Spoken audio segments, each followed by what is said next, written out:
diplomatic game or diplomatic war that we are playing, working upon to counter Pakistan. And the idea is also to leave Pakistan diplomatically isolated, where everyone looks at Pakistan as a rogue nation. It does have its supporters in China. Occasionally we've seen the Chinese response, which you also have been reporting about, Akanksha, but we want to build an effective global diplomatic counter to Pakistan narrative. That's one quick.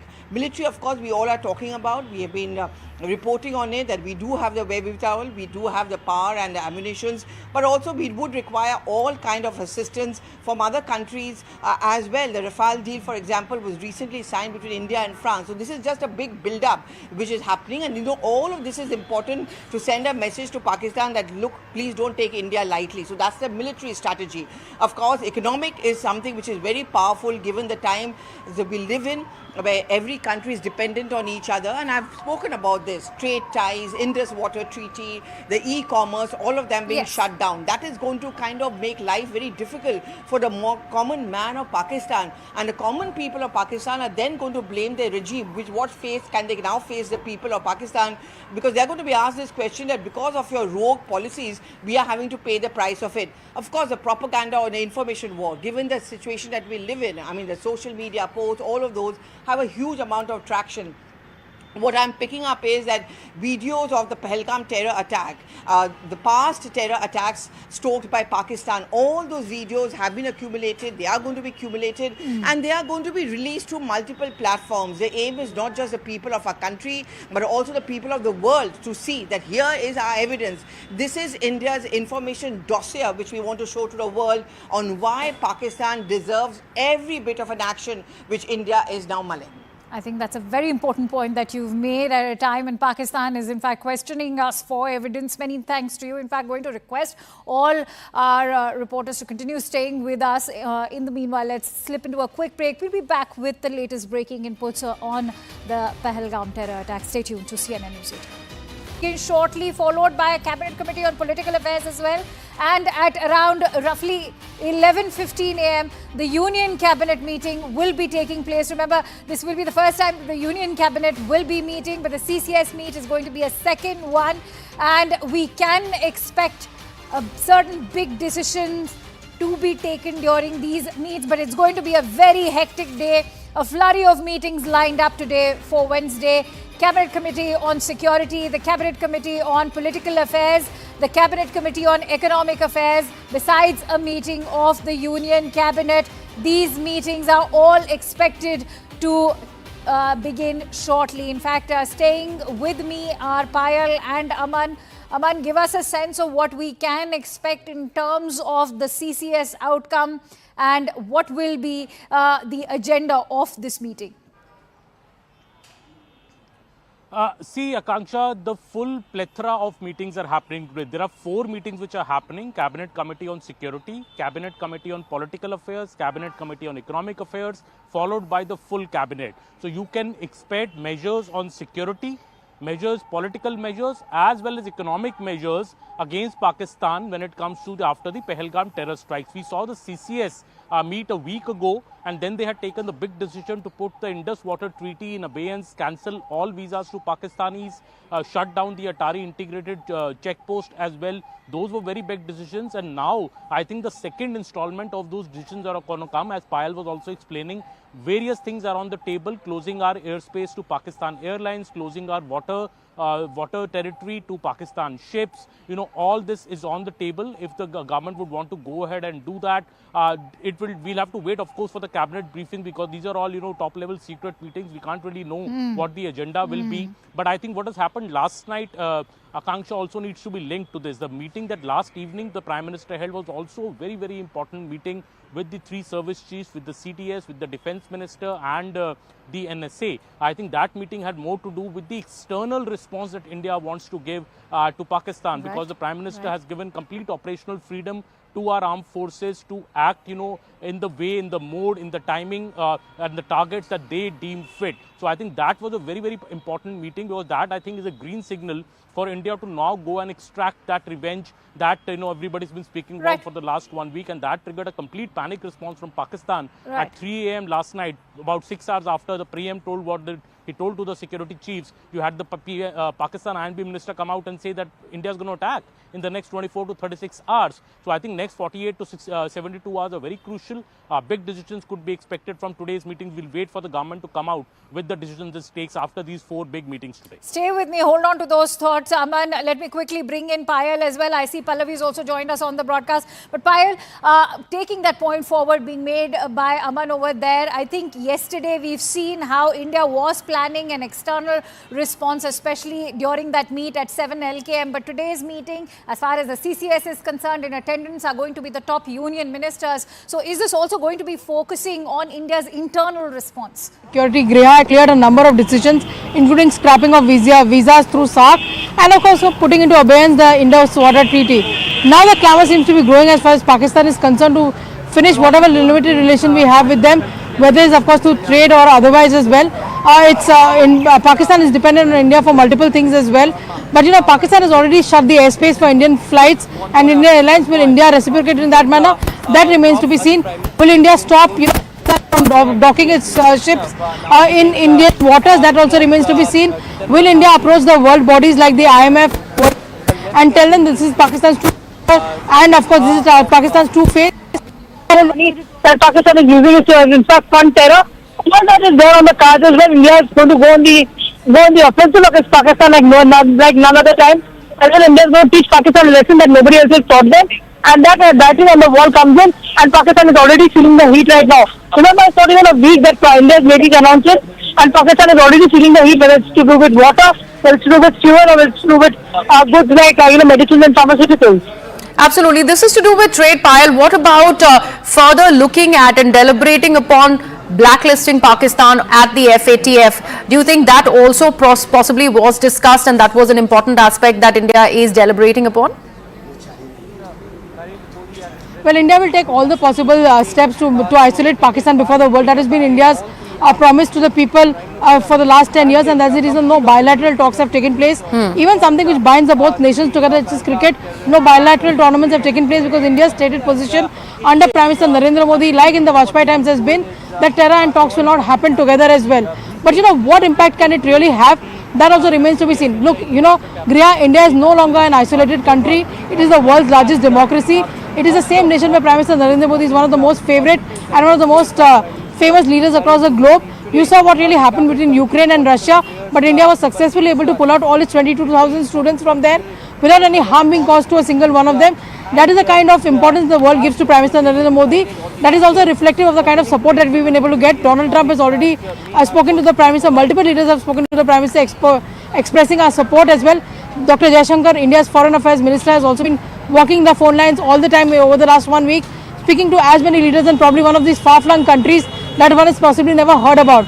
For example, one of the countries in West Africa that we spoke about, very little people would know that India has a great relation with them, given the fact that that's actually the hub for diamond, diamond industry, and India in Gujarat has a huge diamond export and import business which really goes on as well. So India is making all the possible steps. India is also taking into account they do not want to make very aggressive steps known to the world, because nobody wants war at this point in time, and it's the Prime Minister himself who said that war is not going to be a solution for any country. So the world is looking to India, and India is looking to strengthen its geopolitical position from here on.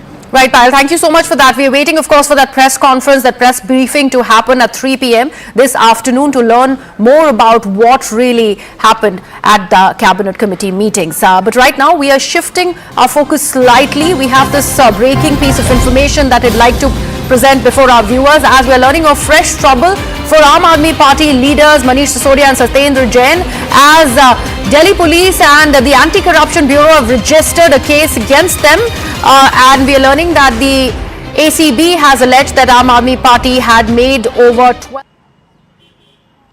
Absolutely, every detail will be discussed. The Cabinet Committee on Security is the highest security body in the country.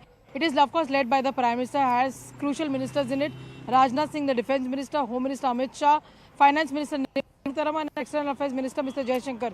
And remember, Mr. Jaishankar has been working the phone lines over the last few days. In fact, he's been dialing and speaking to as many countries as he can and getting support on the Pulwama on the Pahalgam attack, from condemning Pakistan. That's been of course his stated position, his stated line to all the countries that he's been speaking to as well. So a lot of things to watch out for. How does India handle the whole situation politically. There is a lot of flutter already in Pakistan that India is really aware of. So will India do the strike in 24 to 36 hours? Too bad for Pakistan, let them keep guessing. And many in the political world will tell you that, your battle is half won when you've actually been able to unsettle the opposition. That's strike. But like time you choose the attack, you choose the the location, you choose everything that you really want. There'll be no political or any bureaucratic interference in that. That's going to be a huge thing to watch out for. As far as this location that I'm really standing at, you can see more and more leaders are coming in. You can see more and more ministers are coming in. That is, of course, Shivraj Singh Chauhan, who's just gone into the Prime Minister's residence. Right. But multiple flurry of meetings to take place today. What action will India take against Pakistan economically further? That remains to be seen. And whether India agrees to, in fact, the Indian government of the day agrees to have a special session of parliament, which has been requested by the opposition, that also comes under consideration. So all eyes on the 7 Lok Kalyan Marg residence of the Prime Minister. More and more leaders continue to come in. Rajnath Singh is already in, Amit Shah is already in, JP Nadda is already in, Jitendra Maji is already in, Ram Mohan Naidu is already in, multiple leaders are already in, and we just saw Shivraj Singh Chauhan go into the cabinet. We'll keep coming back to you, Payal. You're at a very significant location right now. Payal stationed at 7 Lok Kalyan Marg, the Prime Minister's residence. But in fact, we have some breaking inputs coming in just as the CCS is about to begin. According to government sources, what we are learning is that India is currently reviewing the impact of imposing further trade sanctions on Pakistan. Over the past year, trade between the two countries has increased nearly 4 times. India mainly exports sugar, pharmaceuticals, medicines, fertilizers and fruits to Pakistan, while imports from Pakistan remain negligible, mostly limited to nuts and fruits. That's a breaking input. Information Minister also made an explosive claim. He said Islamabad has credible intelligence that India plans to launch military action within the next 24 to 36 hours. Addressing a midnight press conference, he alleged that India is using the Pahalgam terror attack as a false flag to justify aggression and also warned of catastrophic consequences for the region. He also said Pakistan rejects what he called India's quote-unquote nefarious and evil plans. This despite constantly maintaining that Islamabad has offered a transparent and independent investigation, but these claims being made by Pakistan viewers that India is the one avoiding accountability. Now, we've also seen senior senator say that the day is not far when Pakistan Army Chief will lay the foundation of Babri Masjid in India. In the meanwhile, PIB has fact-checked Pakistan's propaganda. In a post, PIB claimed that several pro-Pakistan social media accounts are falsely claiming that the Northern Commander, Lieutenant General Suchindra Kumar, has been removed from his post after the Pahalgam incident. The claims being made in these posts are fake, and that fact check has also been put out on social media. So those are the kind of reactions coming in to put this entire story in perspective, the false narrative which is being shadowed by Pakistan. Listen in to these comments yourself. US ने एक press release इसी system के तहत दी, मुझे copy मिल गई। उसमें पाकिस्तान के behalf पे मेरे 2 इतराज़ात थे। एक उसमें पहलगाम लिखा हुआ था सिर्फ, और दूसरा उसमें ब्लेम डाला गया था द रेजिस्टेंस फोरम। पहलगाम के साथ आपको लिखना पड़ेगा जम्मू एंड कश्मीर। वो कहते हैं आप पे ब्लेम आएगा, प्रेस रिलीज नहीं हुई, इतना बड़ा वाकया हुआ। आपके जावर एक्सप्रेस भी ये आई थी, कंडेमनेशन की, टेररिस्ट एक्टिविटी को कंडेम किया गया था। मैंने कहा we are ready, but please you have to put in Jammu and Kashmir and have to delete this TRF. Pakistan has credible intelligence that India intends carrying out military action against Pakistan in the next 24 to 36 hours. Rather than pursuing the path of reason, India has apparently decided to tread the dangerous path of irrationality and confrontation, which will have catastrophic consequences for the complete region and beyond. वो वक्त दूर नहीं है कि जब बाबरी मस्जिद की पहली ईंट उसकी बुनियाद में पिंडी से एक आम सिपाही लगाएगा और उसमें पहली अजान पाकिस्तान का सिपा सलार आसिम मुनीर देगा।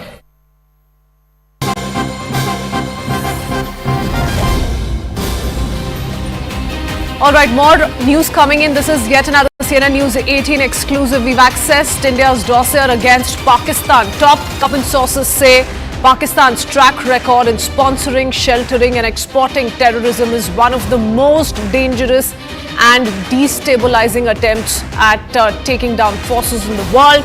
For decades, its soil has been used as a launch pad for cross-border terrorism, for insurgency and extremist ideology. In 2018, the former Prime Minister of Pakistan, Nawaz Sharif, suggested that the Pakistani government played a role in the 2008 Mumbai attacks that were carried out by Lashkar-e-Toiba, Pakistan-based Islamist terror group. Pervez Musharraf also conceded that his forces trained militant groups to fight India in Indian-administered Kashmir. Also confessed that the government turned a blind eye because if it wanted to force India to enter into negotiations as well as raise the issue internationally. So these are some of the claims that have been made, sensational admissions that have been made by the political class in Pakistan. I do want to go across to Payal Mehta, who joins us with more details to put this entire story in perspective, which once again nails the Pak propaganda. Its lies stand exposed once again. Payal, do tell us a little bit about what this dossier explains verbatim.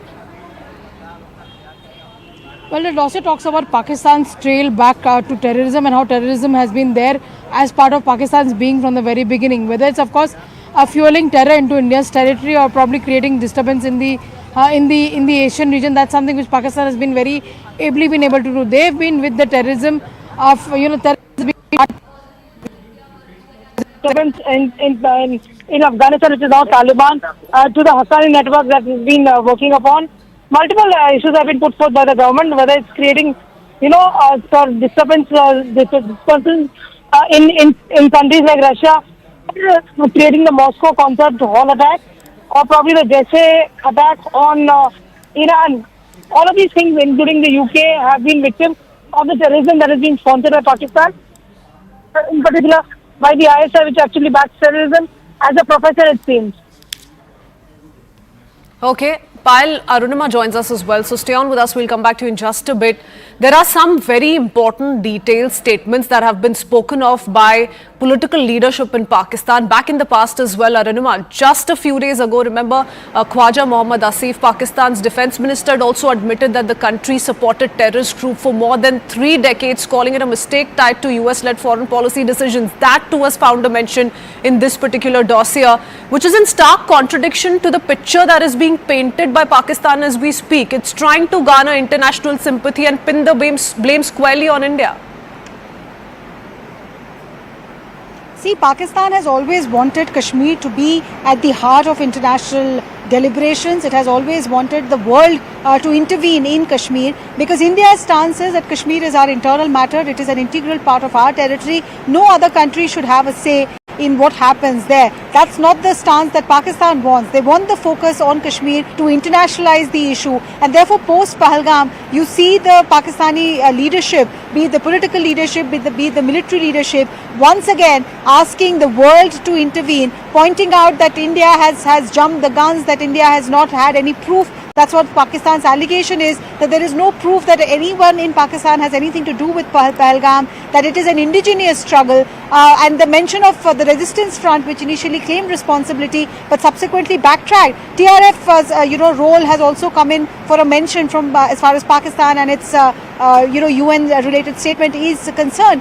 So no surprise there that Pakistan is wanting to internationalize Kashmir. India, however, has spoken to diplomats across, I think, 100 countries, producing evidence, producing technical inputs that we have to show that these were Pakistani terrorists who had entered Kashmir, infiltrated and carried out the Pahalgam murders. Oh yes, India, is currently putting out more and more intelligence inputs, credible information to nail all of these lies being peddled by Pakistan. I do want to come back or go back to Payal on that note, because it's important, Payal, to put this dossier in the entire context of the kind of picture that Pakistan is trying to paint. Where they stand exposed is also the manner in which, Pakistan's foreign minister has openly admitted in Islamabad in front of so many people that they have indeed ensured that the official press statement of UNSC gets rid of the term TRF and includes the term Jammu and Kashmir instead of Pahalgam. It's a very nervous Pakistan, which is trying all the tricks that they have in the book, given the fact that they can actually feel the heat right now. India hasn't, thrown one bullet at them, and this is the condition that they're currently living in, going helter and skelter, sounding extremely rattled as well. You've seen the commentary that has been made by the Pakistani leadership saying that, we'll hold the first namaz at the Babri Masjid. India is the world's largest democracy, and India is able to fight its battles very, very well. India does not need interference from UNSC or any other body for that matter. Like Arunima was just pointing out, India has always maintained that Kashmir is their internal matter, and every inch of Kashmir is part of the Indian territory. That is something at least with the present leadership has articulated in as many words as well. So obviously Pakistan has limited tricks up its sleeve. They want to garner the attention of the world. They want to play a sorry picture, but the facts speak otherwise. So for all the Pakistani establishment, including the army and the ISI, who are speaking about that, we've been the victim of terrorism as well, and we need an international, inquiry conducted into it. What happened to the dossier that India gave to them about 26/11?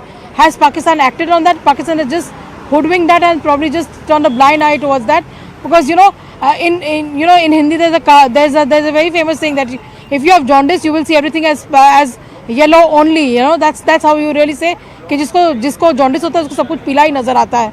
So that's actually what the condition of Pakistan really is. And like I said, just 1 week that India has actually told them what they're going to do. They're going to take their visas back. India is not going to allow Pakistani citizens to make a living out of India. We're going to put into abeyance the Indus Water Treaty, and look at the chatpata that you see in Pakistan.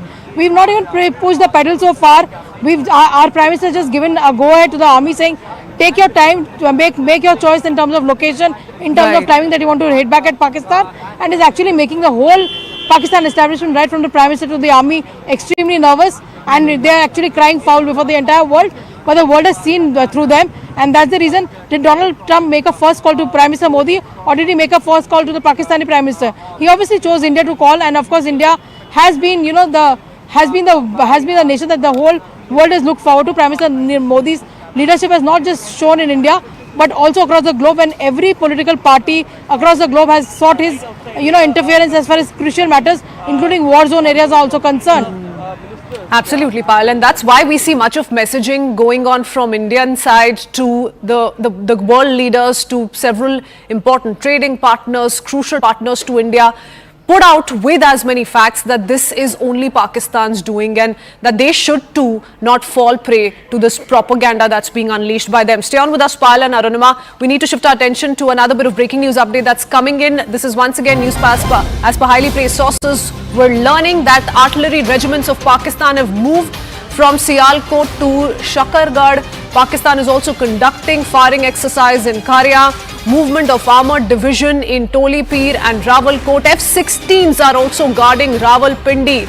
Artillery has been deployed in forward villages along the line of control. In fact, Chinese origin MRBL have also been deployed at several locations in Pakistan-occupied Kashmir. Akash Sharma joins us with more details. So we see Pakistan rushing air defense, electronic assets forward. They're stepping up their readiness drill. And this needs to be seen, in context of what's been spoken of by some of the top ministers in Pakistan, including the information minister, foreseeing a military response on India's side. Right, Christine, I'll come to this point to point. Artillery regiments are being moved from Sialkot to Shakargarh. Now, Shakargarh is the area, that is the bulge area in the map. The fear of Pakistan is that whenever, India is going to launch an attack, this is the area from where they are going to, come in, from where they are going to launch the assault in. And in fact, this is the reason why Shakargarh is the place where artillery regiments are being moved, in fact, have been moved in the past few days. We have been learning that Pakistan is already conducting several sort of firing exercises where they are conducting, where they are in fact training their troops as to, what are the kind of drills that you have to follow. And in fact, these firing exercises have been ongoing. Then armored division, in fact, their tanks and several armored vehicles are moving in Tolipir and Rawalkot area. In fact, Rawalpindi, we know that, we have a base there where F-16s are already deployed. So we are learning that F-16s are going to remain there only because Rawalpindi is one important place of Pakistan, and they are going to guard the particular place using F-16. Then we have seen that along the LC they have a number of villages where they have deployed their artillery. They have deployed their high caliber guns. In fact, and we have seen that how Pakistan has used the civilians, as shield. So they have moved this artillery to their civilian population, the areas where they have, civilians. And now the multiple, weapons and platforms from China that they have been using, have been deployed in POK, Pakistan occupied Kashmir. Several locations we have been learning that these, weapons and platforms have been deployed. In fact, MRBL that has got a range of around 100 kilometers, or I should say that there are claims that it can go up to 100 kilometers. Has been deployed at several places in Pakistan. So as of now, Pakistan is in fear, Christine, and it is expecting some sort of military action from India, and that's the reason why we have these developments where they are moving their artillery, they are moving their armored vehicles, and also, additional troops have been sent to the forward areas, forward posts of Pakistan across the LC. Oh yes, all options on the table if we talk about the manner in which Indian authorities, armed forces, security personnel are going about their security preparedness. But thank you, Akash, for putting that in perspective. I do want to quickly bring in former Jammu and Kashmir DGP, Mr. SP Vaid, joining us on the broadcast. Mr. Vaid, you're well aware of, the entire Jammu and Kashmir, the manner in which we've seen a lot of tension on both sides of the line of control the past few decades. But what do you make of this kind of a military drill that's been ongoing in areas like Shakargarh, in areas like Kharia, Tolipir, Rawalkot as well? F-16s are guarding Rawalpindi is what we're learning as per highly placed sources. What do you make of the manner in which they're trying to anticipate strongly on a possible military action on part of India? Good afternoon. Obviously, Pakistan will do these exercises, do the drills and practices which are required to defend itself. I think only in the middle of night, last night, their minister held a press conference talking about that India is likely to attack in next few hours. So I think that's why we are seeing all these exercises from their side. They think that attack from India is imminent. That is for the three service chiefs and in Indian security establishment to decide. The Prime Minister has given full freedom to the operational commanders. So let's see how things move ahead. Everyone in India and in Pakistan and all across the world is waiting. Let's see how things develop in hours and days ahead. So these exercises from Pakistan side are, I think, in anticipation of punitive action. And do you see those strong signals being sent out by the political leadership, by the security establishment here in India? Mr. SP Vaid, given the comments that have come in from the Prime Minister, like you rightly pointed out, him giving full operational freedom to the armed forces, he's given that nod to the three tri-services chief. And let's not forget the manner in which we've seen these crucial meetings take place in the national capital. The last time a CCPA, a cabinet committee on political affairs took place, was it 2019 in the wake of Pulwama attack? Absolutely. I think the series of meetings which Honorable Prime Ministers has been heading and holding clearly indicates the fact India attaches to this action, and I think the message is very, very clear. After 2019, CCPA is being held, chaired by Prime Minister. CCS has been held at 11 a.m. in the morning. So all crucial decisions are being taken by highest body. CCPA is also known as Super Cabinet. So Honorable Prime Minister has almost taken everyone into confidence. So whatever right is felt by the highest authority in India, I think India will move ahead with those plans. And how do you read into these signs of nervousness in Pakistan, Mr. SP Vaid? You have them trying to seek international support. You have them trying to paint a rosy picture of what's been ongoing on the soil of Pakistan, how they continue to negate the version that's been put forth with facts by the Indian side, and the manner in which, of course, now that they're upping their military drills. Do you sense a lot of nervousness on their part? It is good that your enemy should be nervous. It is good that devil should be nervous. I think let them be nervous because their internal situation is so precarious. Look at the way BLA and TTP is hitting them. They have to face not 2.5 front bore; they have to face 5 front bore. Talibanis are hitting them. Look at their internal situation. They have almost no control in 60-70% area in Balochistan and KPK. So things are not very rosy for them. The other day one letter was circulating. I don't know how authentic that is, because these days WhatsApp you can't trust with AI and all these things. The letter was circulating that 250 officers and 1,200 jawans have submitted their resignations. So things are not looking well in Pakistan establishment. Okay, many thanks, Mr. SP Vaid, for speaking to us. We'll keep reconnecting with you. I do want to bring in my colleague Arunima into the conversation as well. Arunima, there's lots that's been ongoing in the valley too in terms of crackdown against terrorists, terror backers. We've seen a lot of raids take place. Several overground workers are being questioned. So quickly bring us up to speed with what we've learned in the last few hours.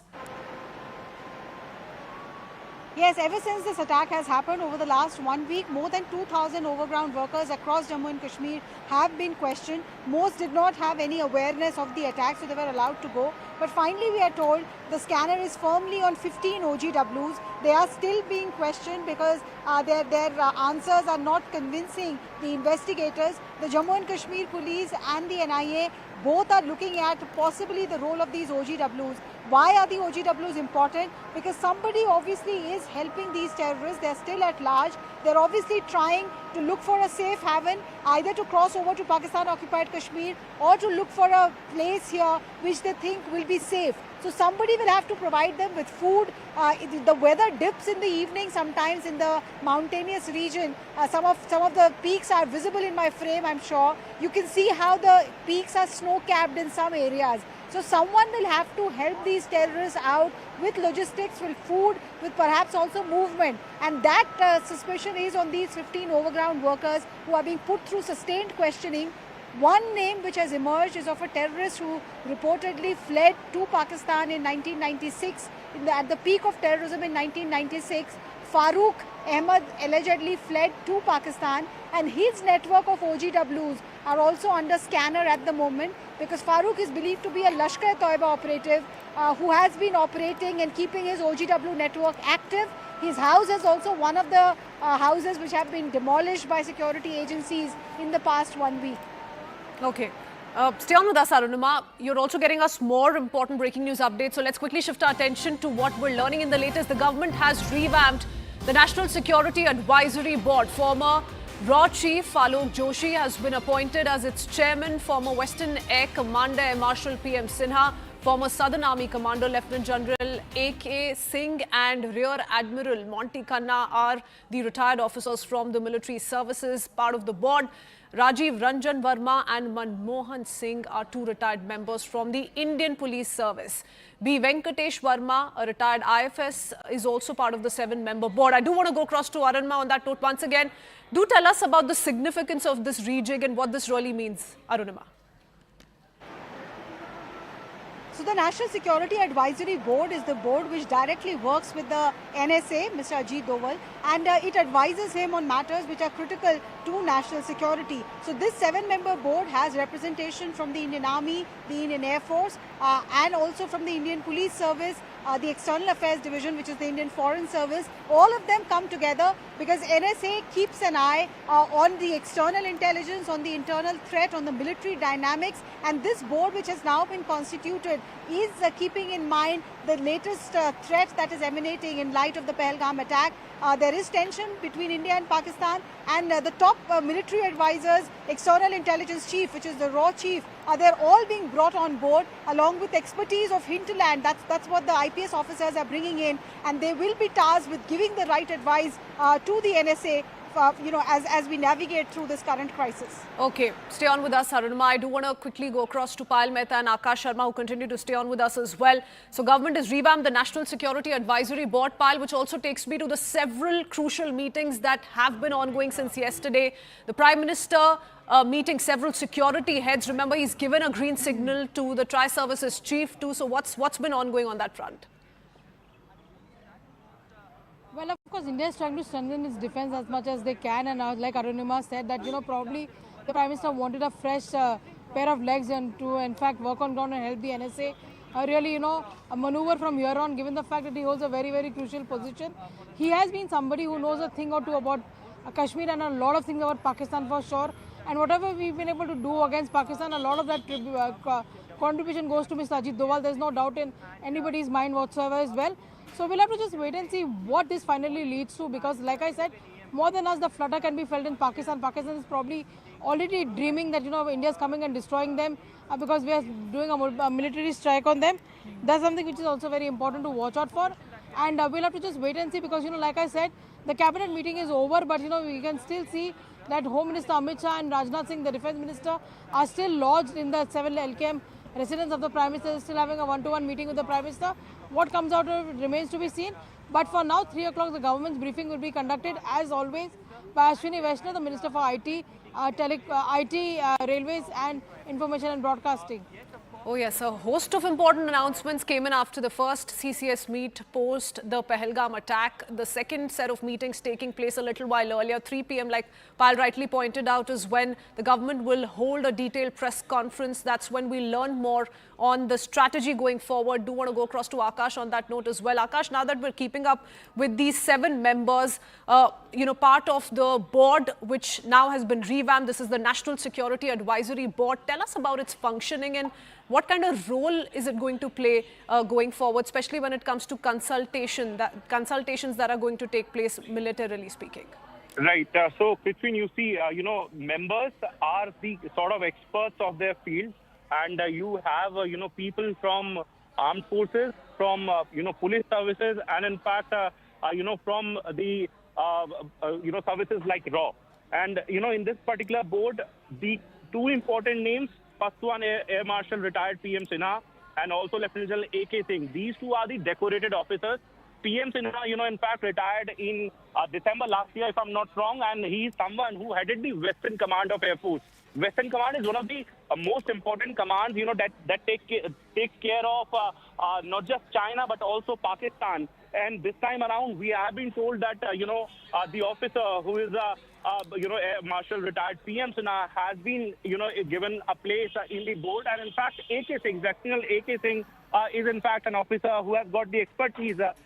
He was commanding one Southern Command, in fact, last time around, and, is one officer who has got some sort of decorations. So these 2 officers will play a key role in the sort of advices that will be given to NSA directly. And, the role is also important because at such a time when we have our adversary, Pakistan involved in the sort of tactics where they have been sending groups like, TRF or the offshoot of Lashkar and Jaish, the other groups as well, for some sort of terror activities.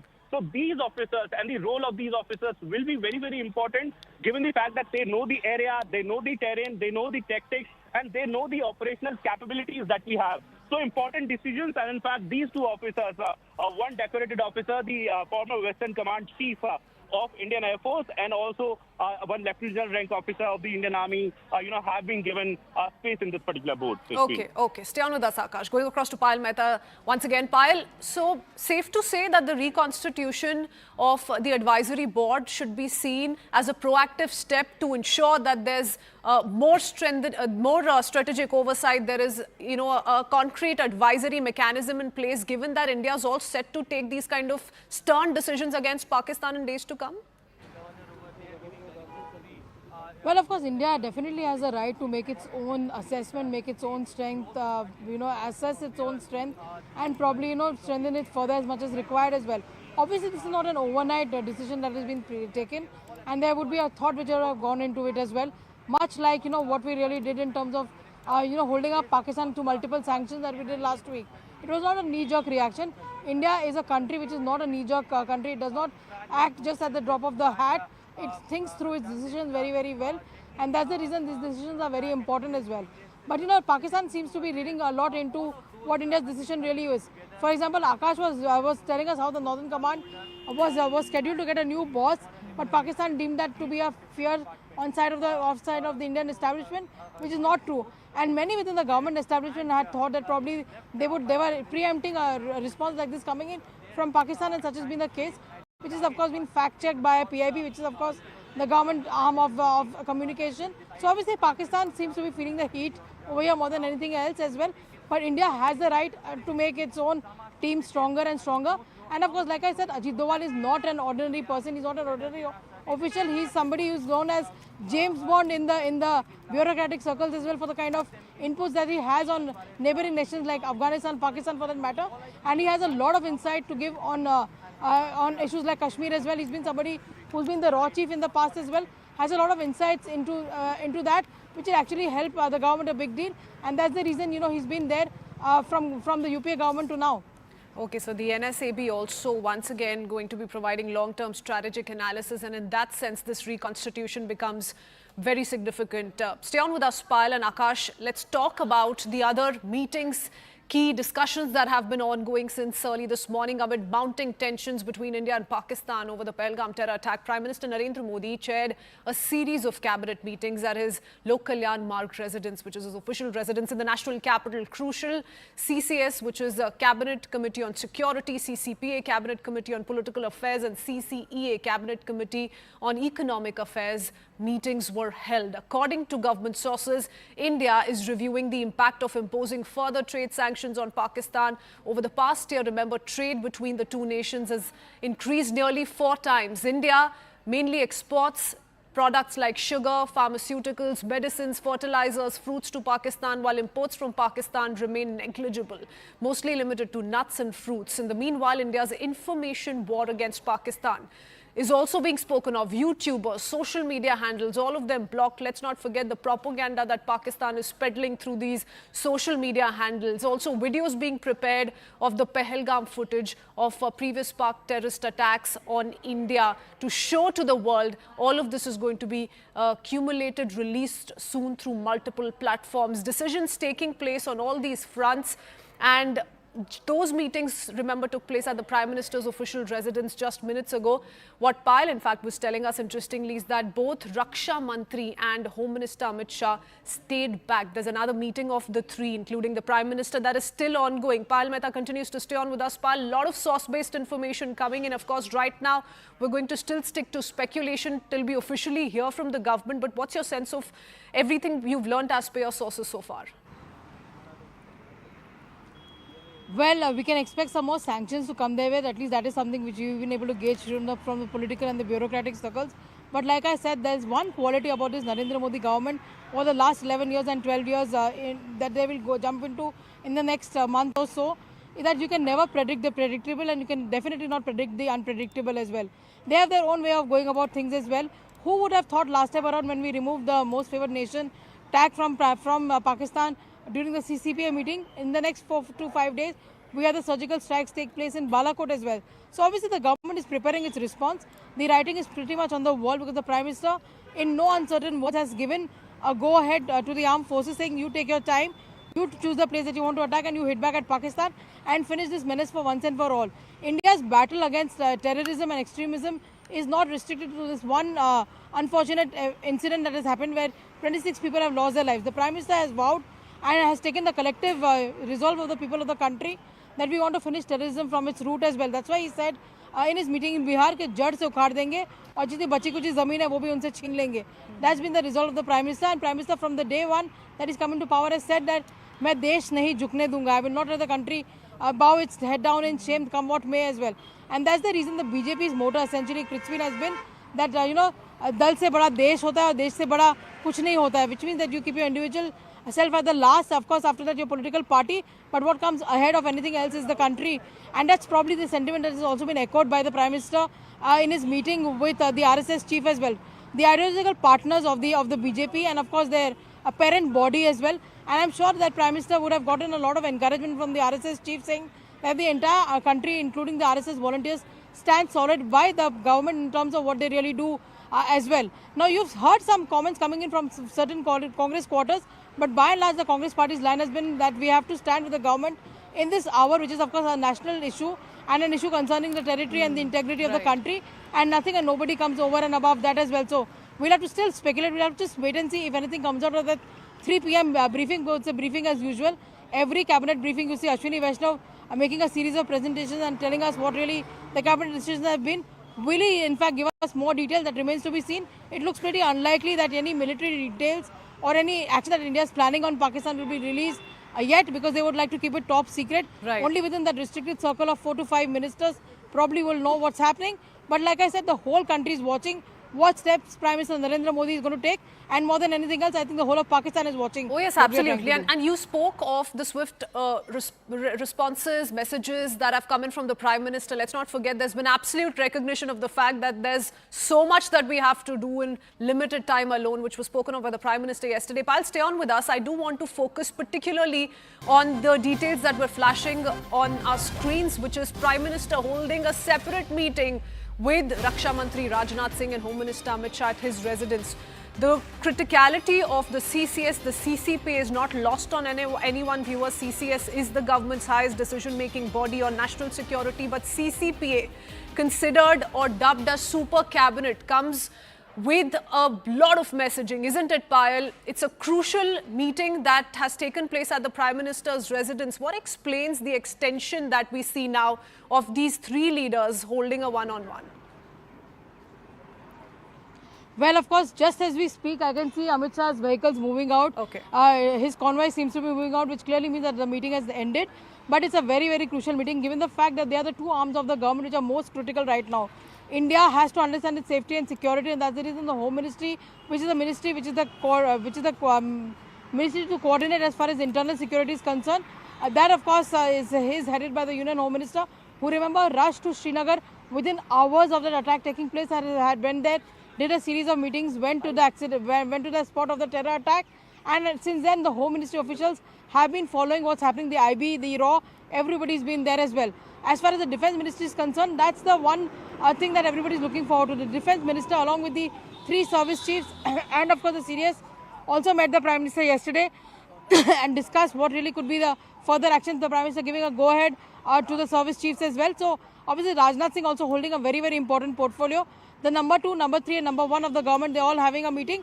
But that meeting seems to just be ending, because I've already seen Amit Shah's convoy move out, and Rajnath Singh's convoy has already moved out, which clearly means that the meeting is over. So the meeting between the Prime Minister, Raksha Mantri Rajnath Singh, and Home Minister Amit Shah has just concluded, is what Payal is telling us. Payal, we'll come back to you in just a few minutes. I do want to bring in Pallavi Ghosh and Aman Sharma into the conversation as well. Pallavi, Payal did briefly touch upon how expect a lot of other stricter announcements against Pakistan diplomatically, also isolating Pakistan as far as trade is concerned. Those announcements you anticipate could see a new direction post these crucial meetings that have taken place at the Prime Minister's residence?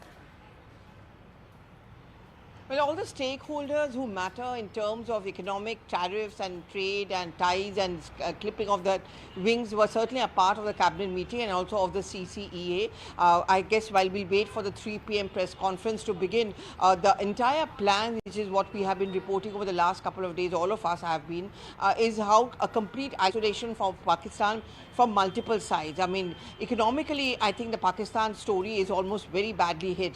Even before the Pahalgam terror, it's not that Pakistan had a very hunky-dory story to say as far as its economy was concerned. Because of the political instability, where would the foreign investments come in from? There were already complaints of food prices soaring, food inflation taking place, and now it's going to get worse for them with the Indus Water Treaty being suspended. The first biggest problem that they face is that of water. Water is a lifeline which is going to hit a primarily agrarian economy of Pakistan, which is in terms of agriculture. And apart from that, come June and July, why the possibility of flooding is something which is going to make things even more difficult. The trade ties being cut down, e-commerce also being cut down, also alternative roads by which Pakistan used to export to India, that also being blocked. All of this doesn't give a very happy picture for the average Pakistani, and also more importantly for the regime. That is as far as the economic sanction story goes. And when we are going to be waiting for the press conference, I wouldn't rule out the possibility of some more strictures in terms of trades. I mean, this is almost near complete, but the story could just get worse and worse for Pakistan. But mind you, while we are talking about sanctions, we are also talking about development. So India's development or growth story vis-a-vis Kashmir and Jammu will of course continue. Will there be some more special announcements which the government is likely to make? You know, infrastructure, that is going to be a very important focus. The accessibility story has been a positive story as far as the valley is concerned. And that's the story also why it is believed that Pahalgam terror took place, because of the new ropeways and the expressway which were being planned. That, I think, the Prime Minister would also want to send out a message that no matter how many attempts are going to be made by Pakistan to derail the positive story of Kashmir, we are still going to go ahead. That's as far as the economics goes. Payal is absolutely right. Military announcements are never ever made like this. Right. Military operations are always done literally in the dead of the night. So you can't expect any kind of military announcements to be made at that Kavre meeting. But I'm sure that was something which was dwelled upon. I'm sure there was a briefing by the Defence Minister and the Home Minister as well. And of course, we've been talking about the information war, we've been talking about the diplomatic strategy. All of that could have been a part of the cabinet meeting. Oh yes, a military response will indeed go undeclared. But speaking of the military response, takes me back to the crucial meeting that took place yesterday, of which came that strong-worded green light from Prime Minister Narendra Modi. Aman, in the past, whenever we've seen the CCPA being convened, it's happened during critical moments. One such moment was the 2019 Pulwama attack. Days after this meeting is when the Balakot airstrikes also took place. How do we see that aspect of the meetings taking place in the national capital in relation to the green light sent out by the Prime Minister to the three services chief? Well, I think it's been the most important meeting has happened yesterday. This was the Prime Minister's meeting with all the service chiefs, the CDS, the NSA and the Defence Minister. And I think that particular meeting pertained to the external response that India wants to give on the Pahalgam strike. It has more to do with what will be the approach towards Pakistan, because what source-based information we got, very clearly the Prime Minister said he's giving complete operational freedom to the armed forces to decide the mode, the targets and the timing of the response. So clearly it pertains to the external response, and we would not hazard to speculate when India will do it. Of course, the armed forces will have a plan and they will implement it when they have to and when the moment is opportune. But what we have seen today, I think, is an extension. Various cabinet committees of the government meeting, CCPA, CCEA, the CCS, as well as the full cabinet. So this is the full might of the government sitting together essentially and deciding what can be the other costs that can be imposed on Pakistan. We'll have to wait and see if the government announces those steps today. We are at the National Media Center, in fact, here where the press conference on the cabinet decisions will be held at 3 p.m. by Minister Ashwini Vaishnav as usual.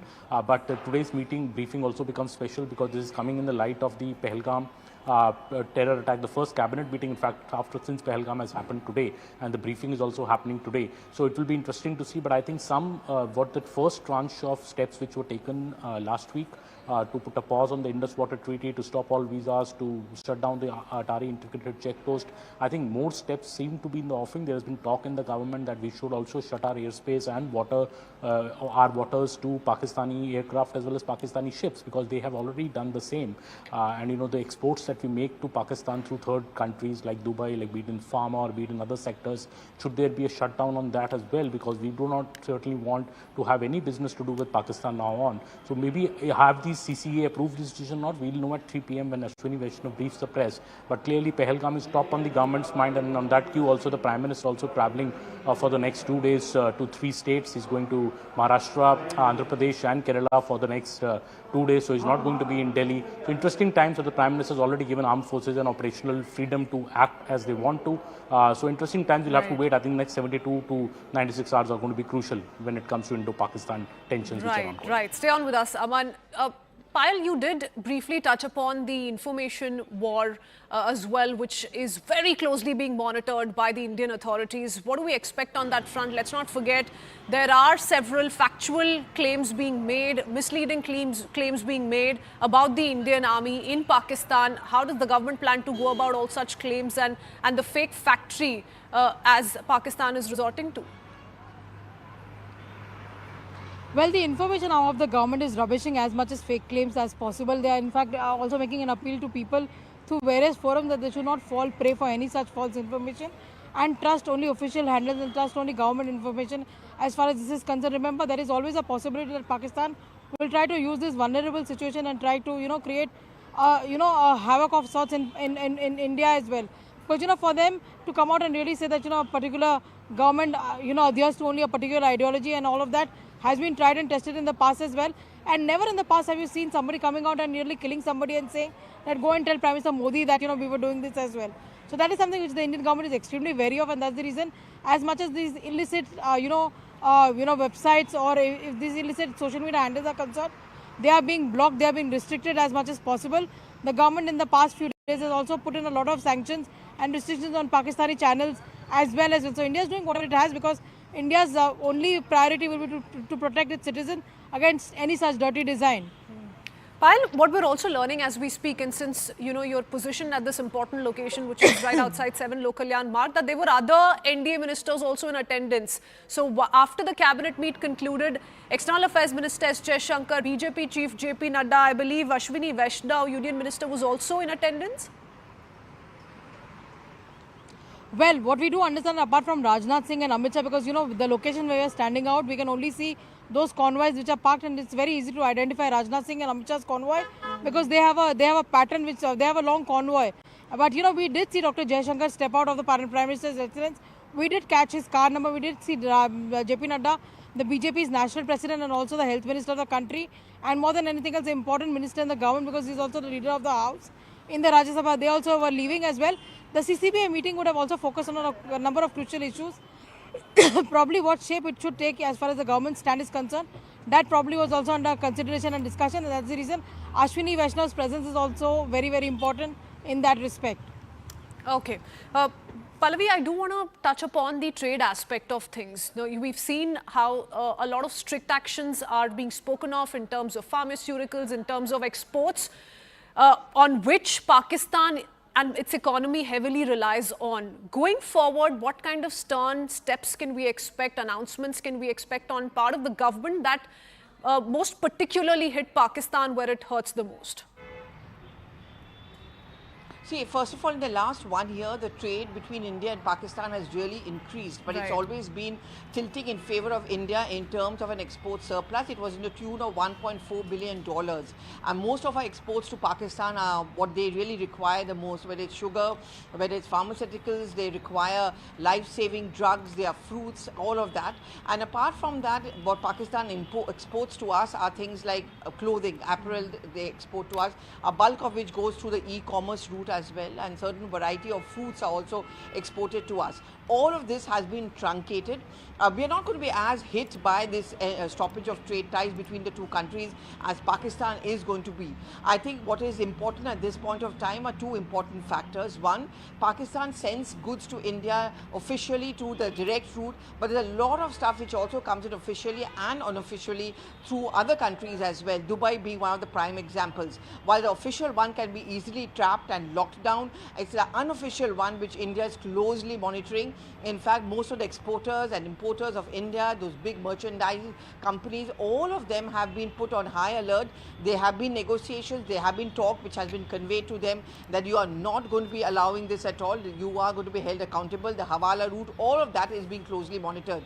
Second, of course, is the e-commerce, which is emerging as an increasingly popular one, where again, apparel is also one of the prime products being extremely popular on that side. That is also something which has been curtailed. What more can we do economically to hurt them? I think the damages has been massively inflicted. This is also where India is negotiating and talking to other world leaders. And that is why all those evidence and statistics Christine, has been put out to show that whether it's been the Moscow attack of 2024, whether it's been the London bombings of 2004, whether it's been America, all of them have actually been stoked by the school of terror which is residing in Pakistan. And therefore, if we are looking at an economic blockade of Pakistan, you also have to help us. You cannot have free-flowing trade ties with Pakistan and then teach them a lesson.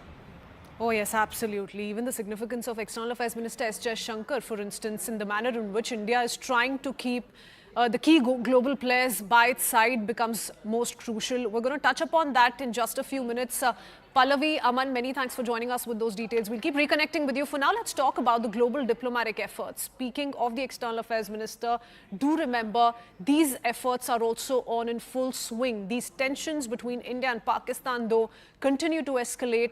But US State Department spokesperson has confirmed that Secretary of State is personally reaching out to leaders in both New Delhi and Islamabad, urging restraint. The Secretary is expected to speak to the foreign ministers of both the nations within the next 24 hours. In the meanwhile, US Defense Under Secretary will met with Indian Ambassador Vinay Quatra as well, reaffirming Washington's commitment to accelerating defense ties with New Delhi. The United Nations too has stepped in its capacity. UN Secretary General Mr. Guterres has spoken to the External Affairs Minister S. Jaishankar and Pakistan Prime Minister Shahbaz Sharif both. In fact, he condemned the 22nd April attack and warned that any confrontation between the nuclear-armed neighbors could lead to tragic consequences. He also offered UN's good officers to ease tensions and restore calm. S. Jaishankar, in a post on social media X, in the meanwhile, thanked Antonio Guterres for his firm condemnation of the attack and said India is committed to ensuring that the perpetrators and their sponsors are brought to justice. As voices against terror strengthen globally, British MP Bob Blackman has condemned Pahalgam attack and demanded justice for the victims. We first up play out some of these important reactions that have come in so far.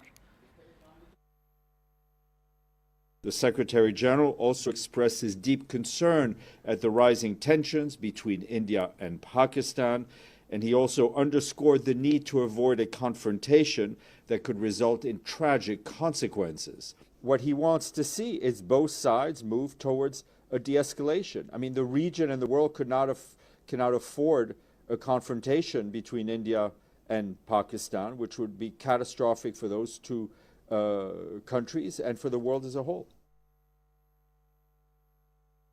The Secretary also gave me a note about that as well, sir. So we are reaching out regarding the Kashmir situation, India and Pakistan, that he said we are reaching out to both parties and telling, of course, them to not escalate the situation. The Secretary expects to speak with the foreign ministers of Pakistan and India as early as today or tomorrow. He is encouraging other national leaders, other foreign ministers, to also reach out to the countries on this issue. So it is, again, as I've noted, every day action is being taken. In this case, the Secretary speaking directly to his counterparts in India and Pakistan. And there was a deliberate Islamist attack on those tourists who are just going about their business in a peaceful manner. The fact remains that the terrorist bases that exist along the line of control in the illegal part of Kashmir, illegally occupied by Pakistan, still continue to operate across that line of control. So will the government now commit to full support for India in apprehending the terrorists responsible and bringing the backers of those terrorists to justice as well? In the latest, we're also learning that Cyprus is likely to raise the issue of Pahalgam terror attack in European Council meetings, and this is likely to take place next month. CNN News 18 Siddhant Mishra spoke to the High Commissioner of Cyprus. Listen in to what he had to say. Talk to us a little bit about your government's position. Yes, of course, you know, Cyprus and India share a long history of bilateral relations, and of course there is camaraderie and a very strong bilateral feeling. We join the rest of the world and the rest of the other countries in condemning this horrible attack that happened in India, and we express our solidarity to the Indian people and, of course, the government of India. Okay. Sir, also would like to know, in these times, there is also lies and disinformation that have been peddled. by the enemy nation, that they don't have any role to play. They are ready for impartial investigation. Perhaps each time around when there is a terror attack, this is a regular script which comes from the other side. What do you have to say on that? I cannot comment on comments on governments from any other country, but I can tell you that the security issue is very important to us. It's a global issue now. Every country, every government is concerned about the safety of its citizens when they travel or they work abroad. So, of course, we express our solidarity and we would like to see the bottom of this. Okay. Sir, also would like to know the position of other Mediterranean countries. In fact, Cyprus has extended full support. The other countries have also extended full support. How do people on that side of the world look at this particular terror attack? And perhaps what do they have to say on India's position? Everyone is very concerned about what happened in the north of India, a beautiful place on the globe. The main outcome from yesterday's telephone conversation between our foreign minister, Konstantinos Kombos, and Jaishankar was that this issue will be raised under the initiative of Cyprus to the next European Affairs Council, which will Warsaw in the next few days. So escalating this, we are taking this into the European Union, and we would like to get a specific response and reaction from the EU. So yesterday's discussion was about that? Mainly about that. How can Cyprus contribute? How Cyprus can help India in raising this awareness issue to the world, and how to secure, in addition to the statements of the President of the Commission, Ursula von der Leyen, an additional reaction from the European Union. I do want to go across to Siddhant Mishra, who joins us with more details. Siddhant, what are officials in the Ministry of External Affairs conveying to you with regards to the top voices that have come in, be it from the United Nations or the United States of America? Of course, US has spoken of Secretary of State, in the next few hours reaching out to foreign ministers of both India and Pakistan. But how is the term exercise restraint really going down with Indian officials? Well, as a responsible country, perhaps, maybe US, UK, or any other major country, a part of UNSC, as a responsible country, on the face, you have to issue such statements, perhaps, asking for de-escalation or to exercise restraint, etc., etc., etc. In fact, that has been the position of these countries each time around when there is an escalation. But also the fact is, go back and look at the statements that have been issued by these countries on the very first day, extending full support to India. In fact, when it comes to fight against terrorism, then these countries, including United Nations, have extended full support to India. In fact, yesterday, Minister Jaishankar spoke to the non-permanent members of UNSC, because Pakistan is also one of the non-permanent members in the current regime at UNSC. So India is also, putting its weight, perhaps, behind the non-permanent members, so that, Pakistan should not play dirty games in UNSC. Point number one. Point number two, we have also been to, in fact, a short while back, we were listening to the High Commission of Cyprus here in India, and he has confirmed to us that Cyprus will be raising the issue of Pahalgam terror attack in European Council meetings. Perhaps next month, European Council meetings are lined up, and Cyprus is going to raise India's concern as far as Pak-sponsored terrorism is concerned. Also, largely the countries have understood disinformation and lies that Pakistan has been peddling from last so many years. In fact, this time there is very little support for Pakistan, or perhaps no support for Pakistan. Even the best of their partners and friends are also not backing them fully, like China. Look at China as a statement. It nowhere mentions neutral investigation. It only mentions impartial investigation. That is, perhaps shows that China has also understood Pakistan, and China can't be siding with Pakistan fully. So they have only taken impartial investigation from Pakistan's read. Look at countries like Iran, Saudi Arabia. Saudi Arabia is treated as the big elder brother of Pakistan. But look at Saudi Arabia's and India's joint statement, perhaps extended full support to India. In fact, Crown Prince Mohammed bin Salman told this to Prime Minister Modi that he and his country is ready to do whatever is needed. Perhaps it shows that how successfully India has managed to outmaneuver Pakistan's lies and disinformation over Kashmir. And this is something which is making Pakistan very, very very nervous at this point in time. Okay. Because they don't hold cards. Their best of friends and partners are also not backing them fully. Right. And of course, going forward, it's going to be very important and of key essence as to how some of the global powers decide to approach this or take this up with India and Pakistan. Thank you, Siddhant, for getting us all those important details. Heading into a short break with that. Lots more lined up when we return. Keep watching.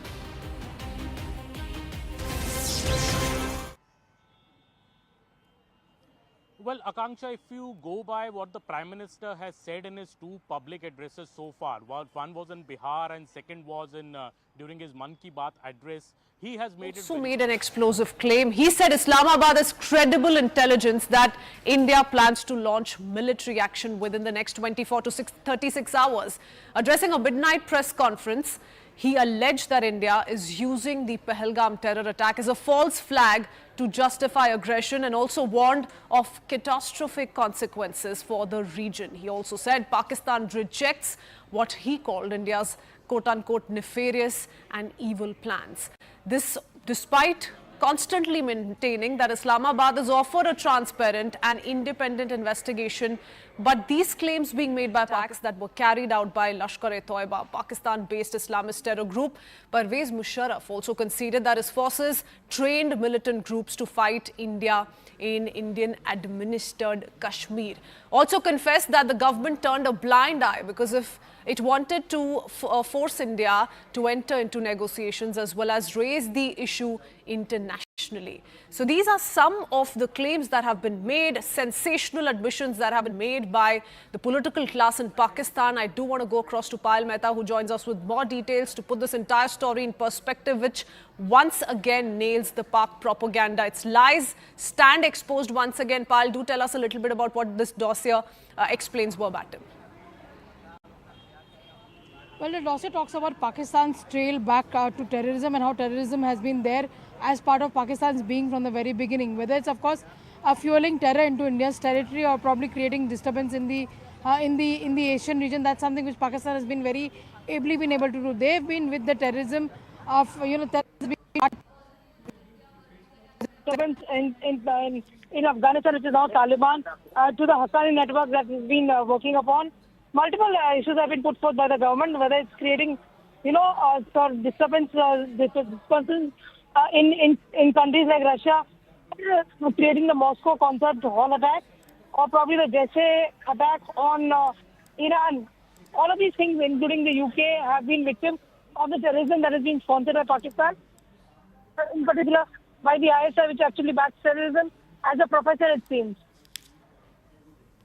Okay. Payal, Arunima joins us as well, so stay on with us. We'll come back to you in just a bit.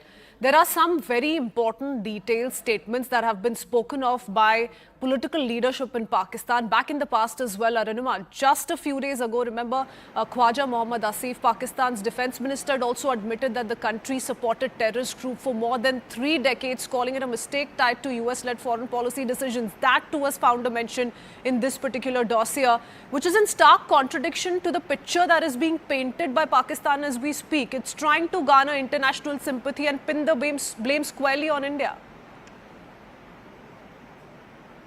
See, Pakistan has always...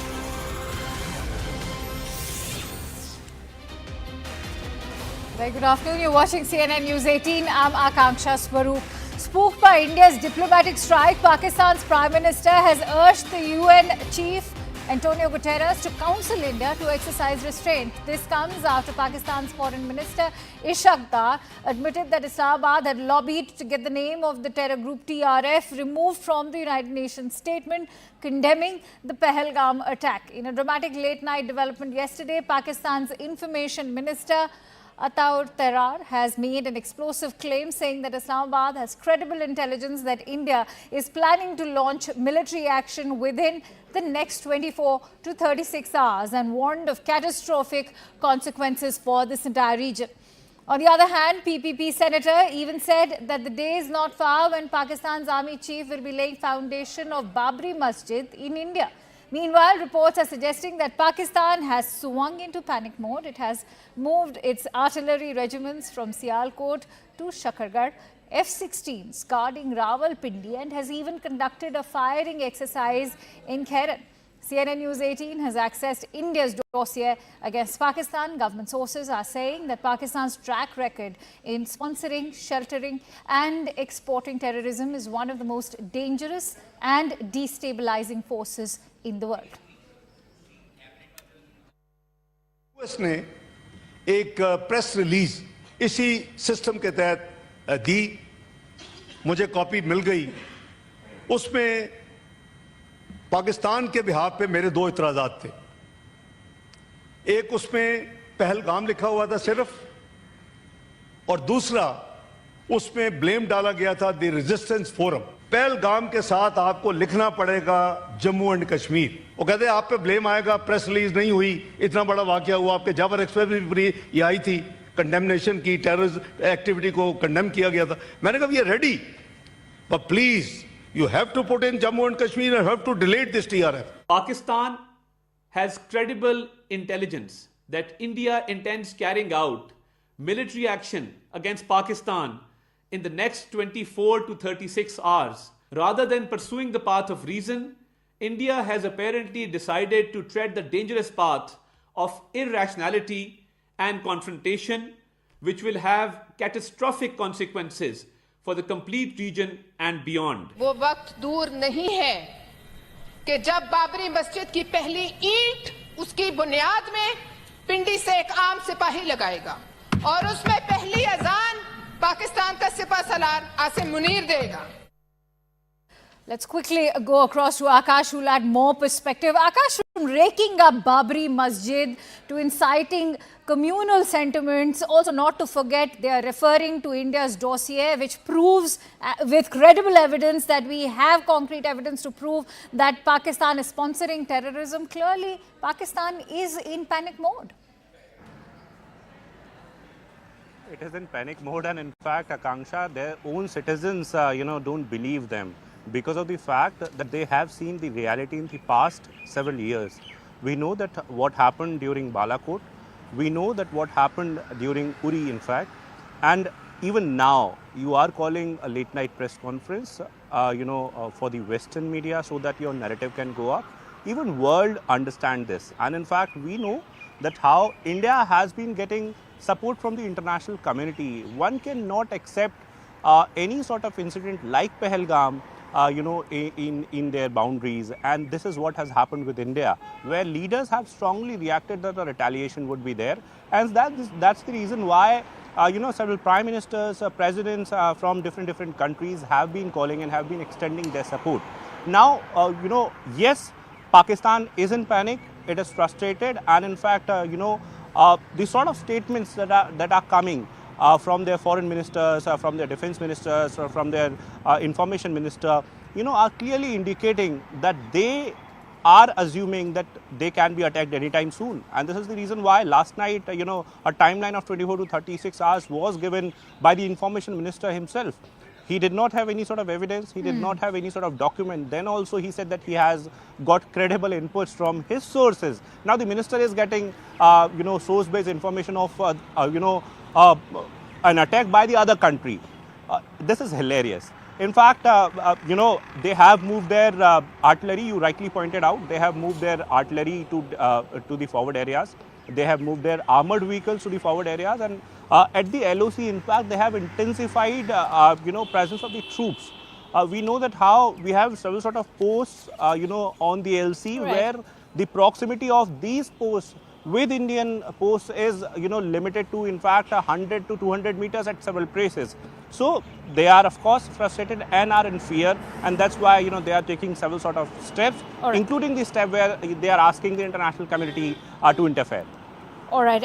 In fact, there's a lot to talk about when it comes to the international community and the role that multilateralism is currently playing. Is it playing one at all when it comes to the Kashmir conflict? But on that note, let me quickly go across to Arunima, who's currently reporting from Kashmir Live. Arunima, we've seen a host of meetings that have taken place. Some very significant decisions have been taken. That also includes reconstituting the National Security Advisory Board altogether. We are also seeing that there's going to be an anti-drone system to be deployed on the Punjab border. Having said that, what is it that's being done in terms of fortifying our security, especially when it comes to the LOC? unlike Pakistan's display and doing psyops of moving in their army and moving in their military strength to the LOC, India is actually playing it much more strategically. The Prime Minister yesterday said that the military has been given a clear hand in deciding the time, the target, and the way they want to respond to Pahalgam. So unlike Pakistan, you perhaps will not see saber rattling and trying to gain space in the international headlines. What is happening is very quiet deliberation, and the military strategy is being put into place. That's one thing that is happening. And at a time and place of their choosing, I think Indian military will respond. The other thing that is happening is looking for the Pahalgam perpetrators. There is a constant pressure on the network that has been helping terrorists across the 10 districts of Kashmir. Any attempt by these terrorists to get in touch with an overground worker could lead to them getting exposed and subsequent action by the NIA, the Jammu and Kashmir Police, the Rashtriya Rifles and the CRPF. All right, stay with me. Let me quickly go back to Akash. Akash, the role that the multilateral forums like the UNSC are playing right now, take a moment to reflect on that, because remember, Pakistan has successfully managed to not have TRF's name in that UNSC condemnation statement that came out on 25th of April. Is Pakistan also taking undue advantage of the fact that they are the non-permanent member at the moment of the UNSC? Yes, in fact, they have taken advantage of that position because, in fact, the minister is accepting that how he got the particular press release amended and got the TRF name removed from the press release. They are exposed because of the fact that if you are not concerned with the TRF, why you have to remove, why you have to get that particular name removed from that press release. Also, yes, they are the non-permanent member, but it is not that they will remain there forever. Their membership is getting expired in December 2026, if I'm not wrong, and it is the 8th time that they have got the membership, in fact, non-permanent membership. Right. Also, as far as UN is concerned, so India remains the the country that has got the largest, in fact, troop mobilization and in fact deployment for the UN missions. In fact, 43 countries, if I'm not wrong, and more than 2 lakh, Indian army personnel. So, as far as UNSC is concerned, yes, of course, it is a forum where Pakistan is going time and again and has been going time and again. This time around, they are in fact asking them to interfere because once again, because of the kind of activities here in India, they are fearing, some sort of attack anytime soon. Many thanks to you, Akash and Arunima, for bringing us all those inputs. And with that, let's now shift focus over to a CNN News 18 mega exclusive inputs shared by Security Affairs editor Mr. Manoj Gupta. And according to intel sources, what we are being told is that Pakistan's military intelligence establishment is currently using terrorism, this as a tool of state policy. Pakistan's military views are that India is its existential adversary and using terrorism as a low-cost tool to destabilize the entire region, and is using groups like LET, even Jaish-e-Mohammed, against India, where they are also trained to execute attacks in Kashmir particularly. This is helping the Kashmir conflict being kept alive internationally as well, bleeding India through 1,000 cuts. This is the strategy of Pakistan and the Pakistan deep state, including the military, which is using terrorism as a tool to justify its dominance over Pakistan's civilian institutions. In fact, joining me now with more inputs on this news story is Siddhant Mishra. Siddhant, this is an open secret that Pakistan clearly cannot run, have an open war with India, and that is why they are using these terrorist outfits only to get that proxy war going on in Kashmir. Well, that's right, Akanksha. And not just India. You see that whether it's the Moscow Central Hall attacks or London bombings, one or the other way, Pakistan links have emerged in the course of investigation. And in fact, now Manoj is reporting for us that Pakistan's military intelligence establishment is using terrorism as a tool of state policy. Groups like LET, JEM are trained to execute attacks in Kashmir and India. This helps keeping the Kashmir conflict alive internationally and bleeding India through 1,000 cuts strategy. Pakistan Army uses terrorism to justify its dominance over Pakistan's civilian institutions. They frame itself as a guardian, against external threats.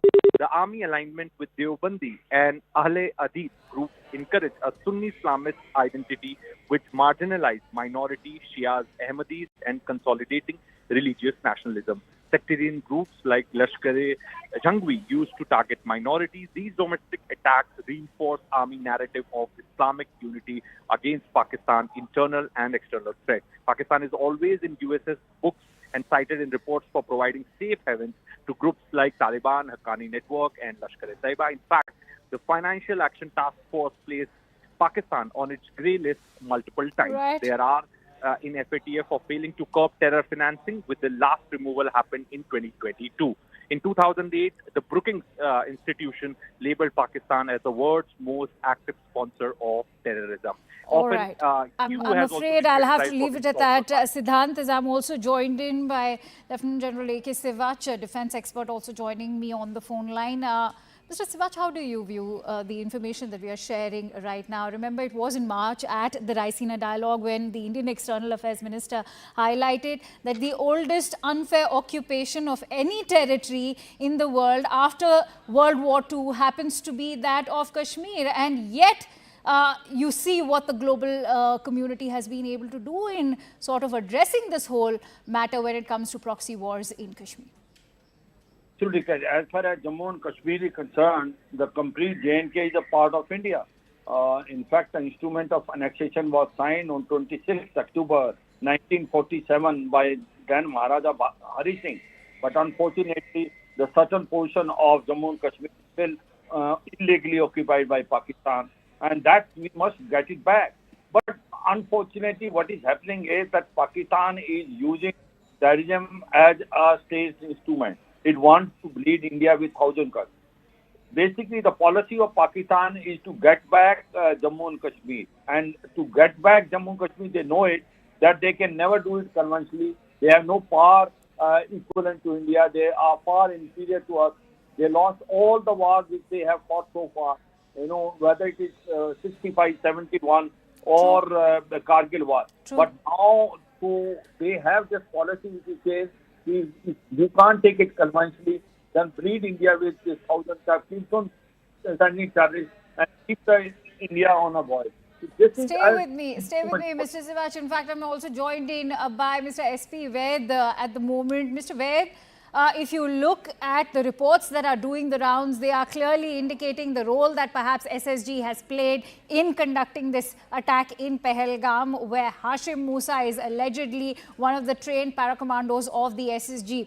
Is this not a direct indication of how the Pakistani deep state or even the ISI are directly involved in training or getting these proxy wars through Jaish and LET going in Kashmir? Absolutely. See, if you see my interviews for a few months, I have been saying this loud and clear, that there are SSG commandos, Pakistan Army regulars in the garb of terrorists, and they're all trained, radicalized, armed and sent here by Pakistan ISI. I have no doubt that people in other parts of the country may have, because I have been dealing this with for so many years. Pakistan uses terrorists as dispensable entity, and Pakistan Army generals, they know they cannot fight conventional war with Indian Army, Indian Armed Forces.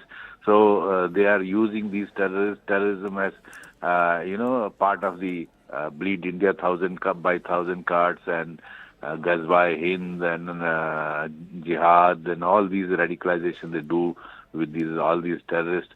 They in fact even take out all those in the prison, in their police custody, those who have been sentenced life death.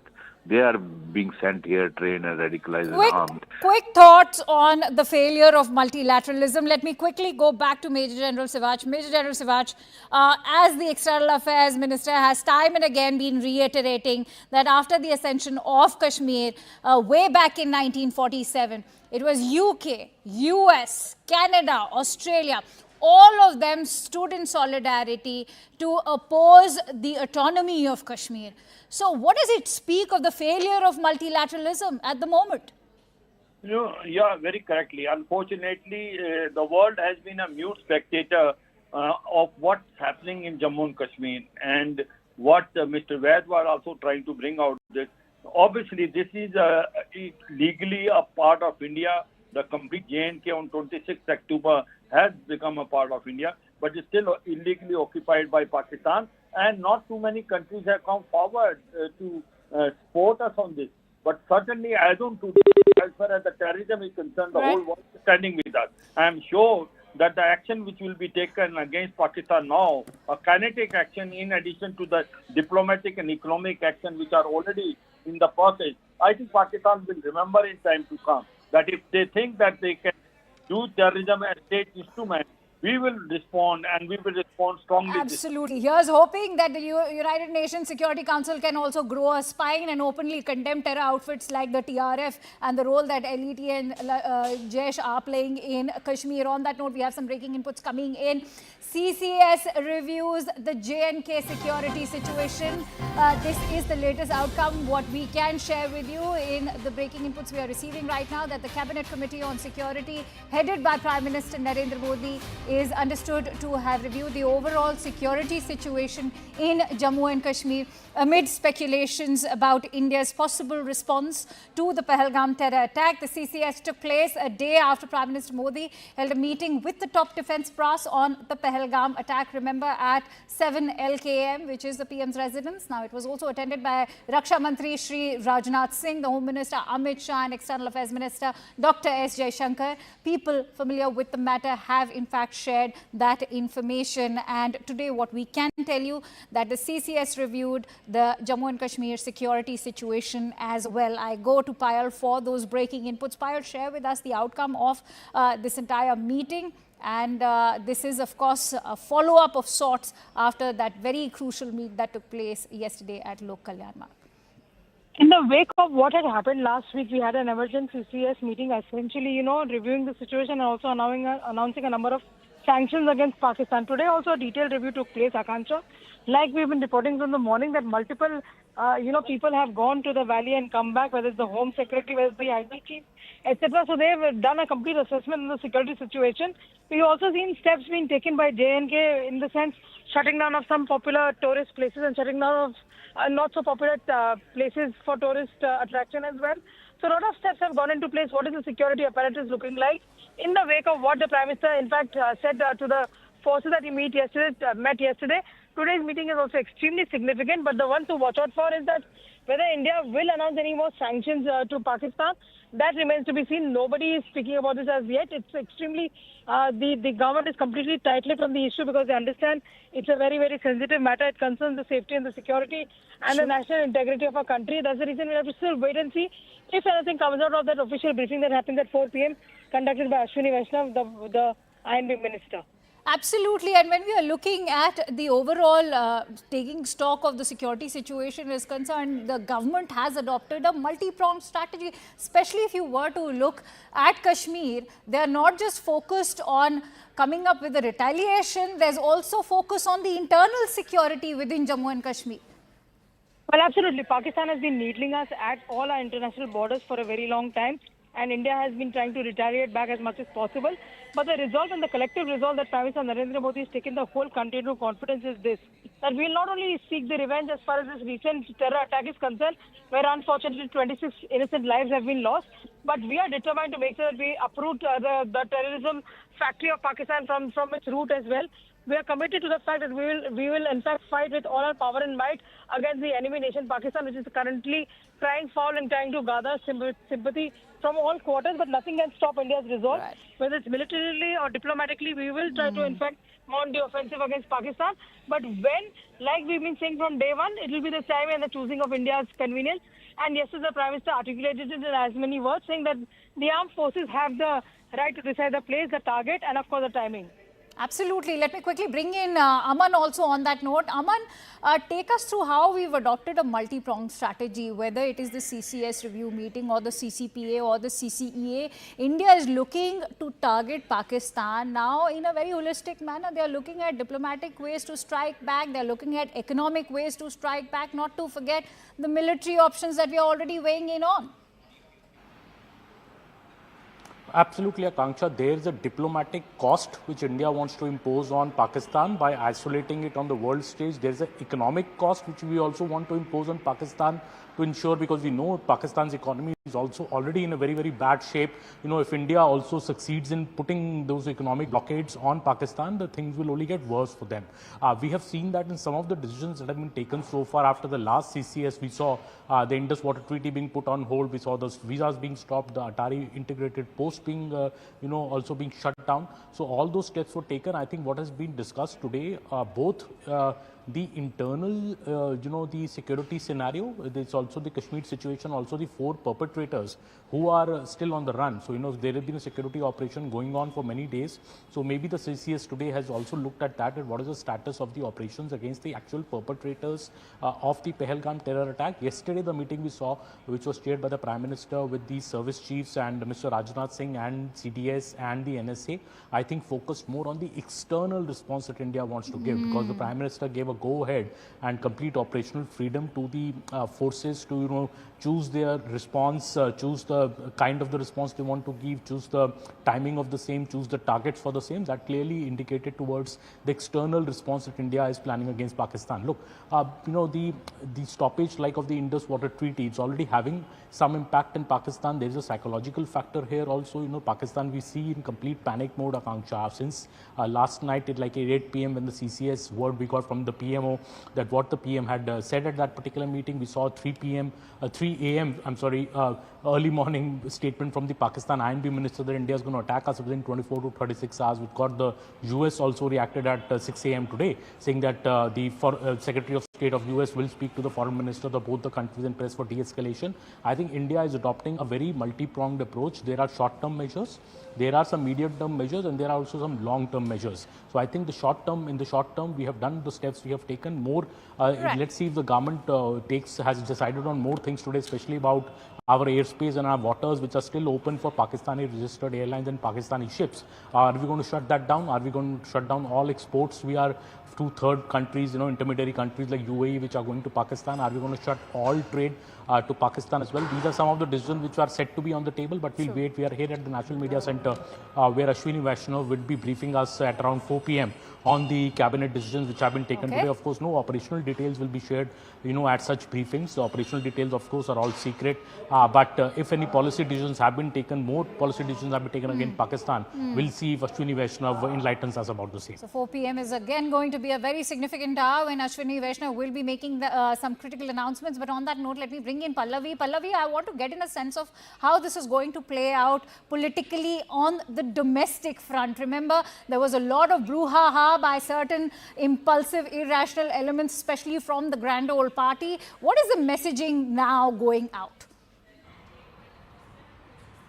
Well, that the government means business, and the government is going to carry on doing its work as far as taking a kathor jawab, to use the words of the Prime Minister from Man Ki Baat. And a kathor jawab doesn't have to come only militarily, which is what we are talking about. It has to be diplomatically. It also has to be obviously most important as far as the economics of it is concerned.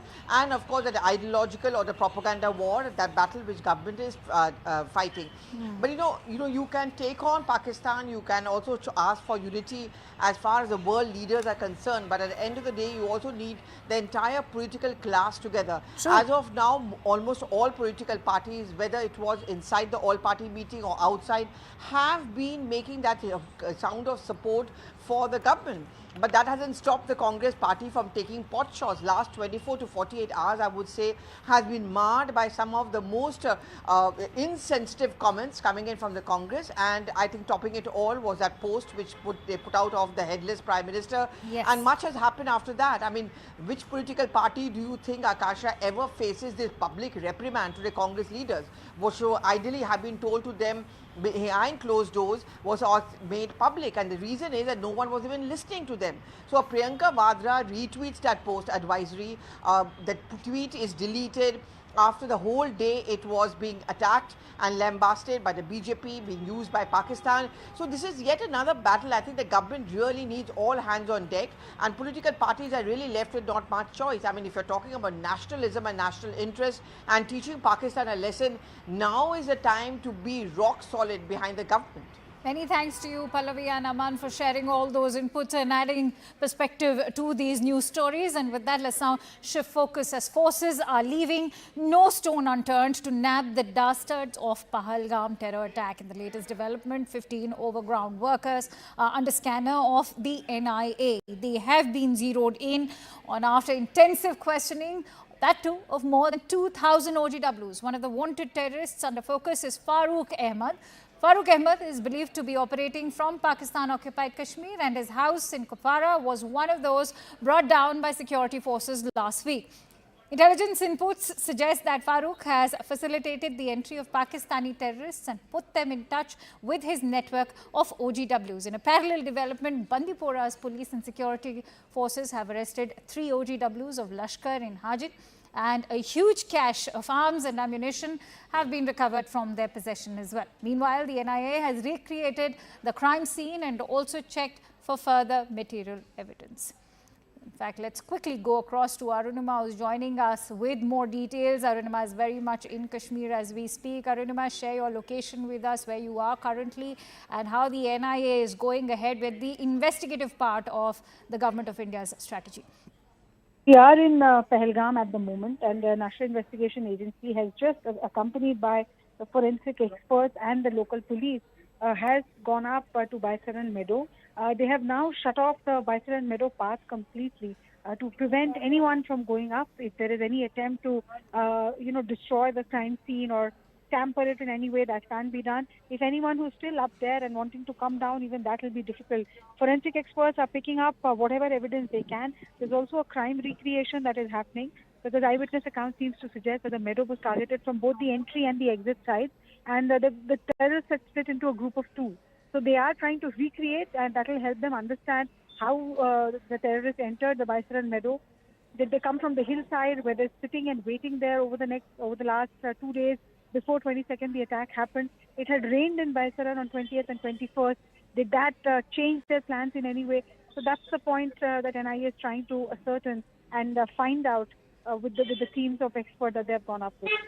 Also, what is the situation like on ground zero when we talk about an eerie calm prevailing? At the same time, we've seen there have been security audits. How many places have been shut down? The arrest of these OGWs.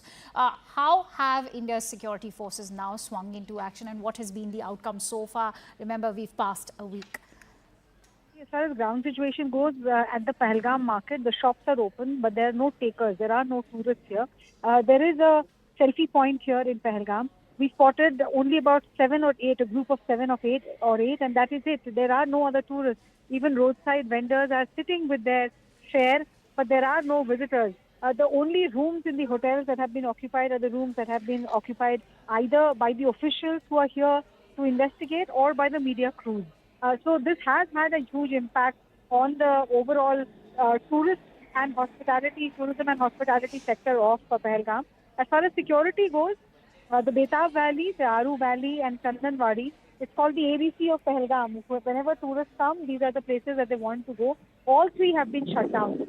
You can't go up to these hillside locations because there is a constant coordinate search operation going on. NIA and the Rashtriya Rifles and CRPF are trying to ascertain if the terrorists took one mountaintop or one hilltop and tried to traverse to the other one. And that's why all these heights have been sealed off to people, and intensive search operation is going on. All right, many thanks to you, Arunima, for all those latest inputs. We will keep coming back to you. Till then, stay safe.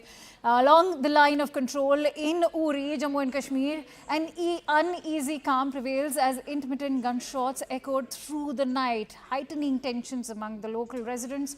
Our ground report takes you to the LOC. While the tensions are escalating on the line of control and between the two countries, India and Pakistan, these community bunkers built after 2020 when the ceasefire understanding was renewed will be the lifeline if there is any escalation. My VJ Bashir will show you that this is the bunker, community bunker built in Uri near the line of control, and even POJK is very much visible from here. And this is the POJK that's just adjacent to this place, and if any fire is drawn, heavy fire from the armies of Pakistan, this is where the locals are going to take shelter. If Bashir can move a little back and show you the sort of structure that has been built. It's heavily made. There's a lot of material used to this to ensure that the lives of civilians are protected, because before this there was a lot of ceasefire violation that used to take place and will claim lives of thousands of people, and people got disabled because of the firing there. But now this could prove beneficial for the locals. Even in Jammu region where the line of control and international border is located, there are community bunkers being made, and more than thousands of them have been also made in Jammu, and in Kashmir more than hundreds they were made, which will prove possibly a lifeline for the people who reside in Uri and also in other parts like Kupwara and the districts which are close to the border. This is where I'm standing right. It's a community bunker, and hope that this can be a lifeline if further situation escalates in Jammu and Kashmir. Now, India has put the Indus Water Treaty on hold, and News 18's Rifat brings us a ground report from Uri where he highlights the impact of this diplomatic move. Listen. ये जो आप tunnel देख रहे हैं, ये ना ही road की tunnel है और ना ही ये रेलवे टनल है। मैं आपको बता दूं, ये पानी की टनल है। आप सोच रहे होंगे पानी की टनल कैसे हो सकती है, और वो भी इन पहाड़ों के नीचे। जिस तरीके से इंडस वाटर ट्रीटी को फिलहाल सस्पेंड कर दिया गया और लोग जानना चाहते हैं कि कहां ले जाया जा सकता है पानी, किस तरीके से पानी को मोड़ा जा सकता है। यहां से दरियाई जहलिम का पानी बहता था इस पहाड़ के दामन से। दरियाई जहलिम तो बहुत दूर है, लेकिन एक जमाना था यहां से पानी बहता था।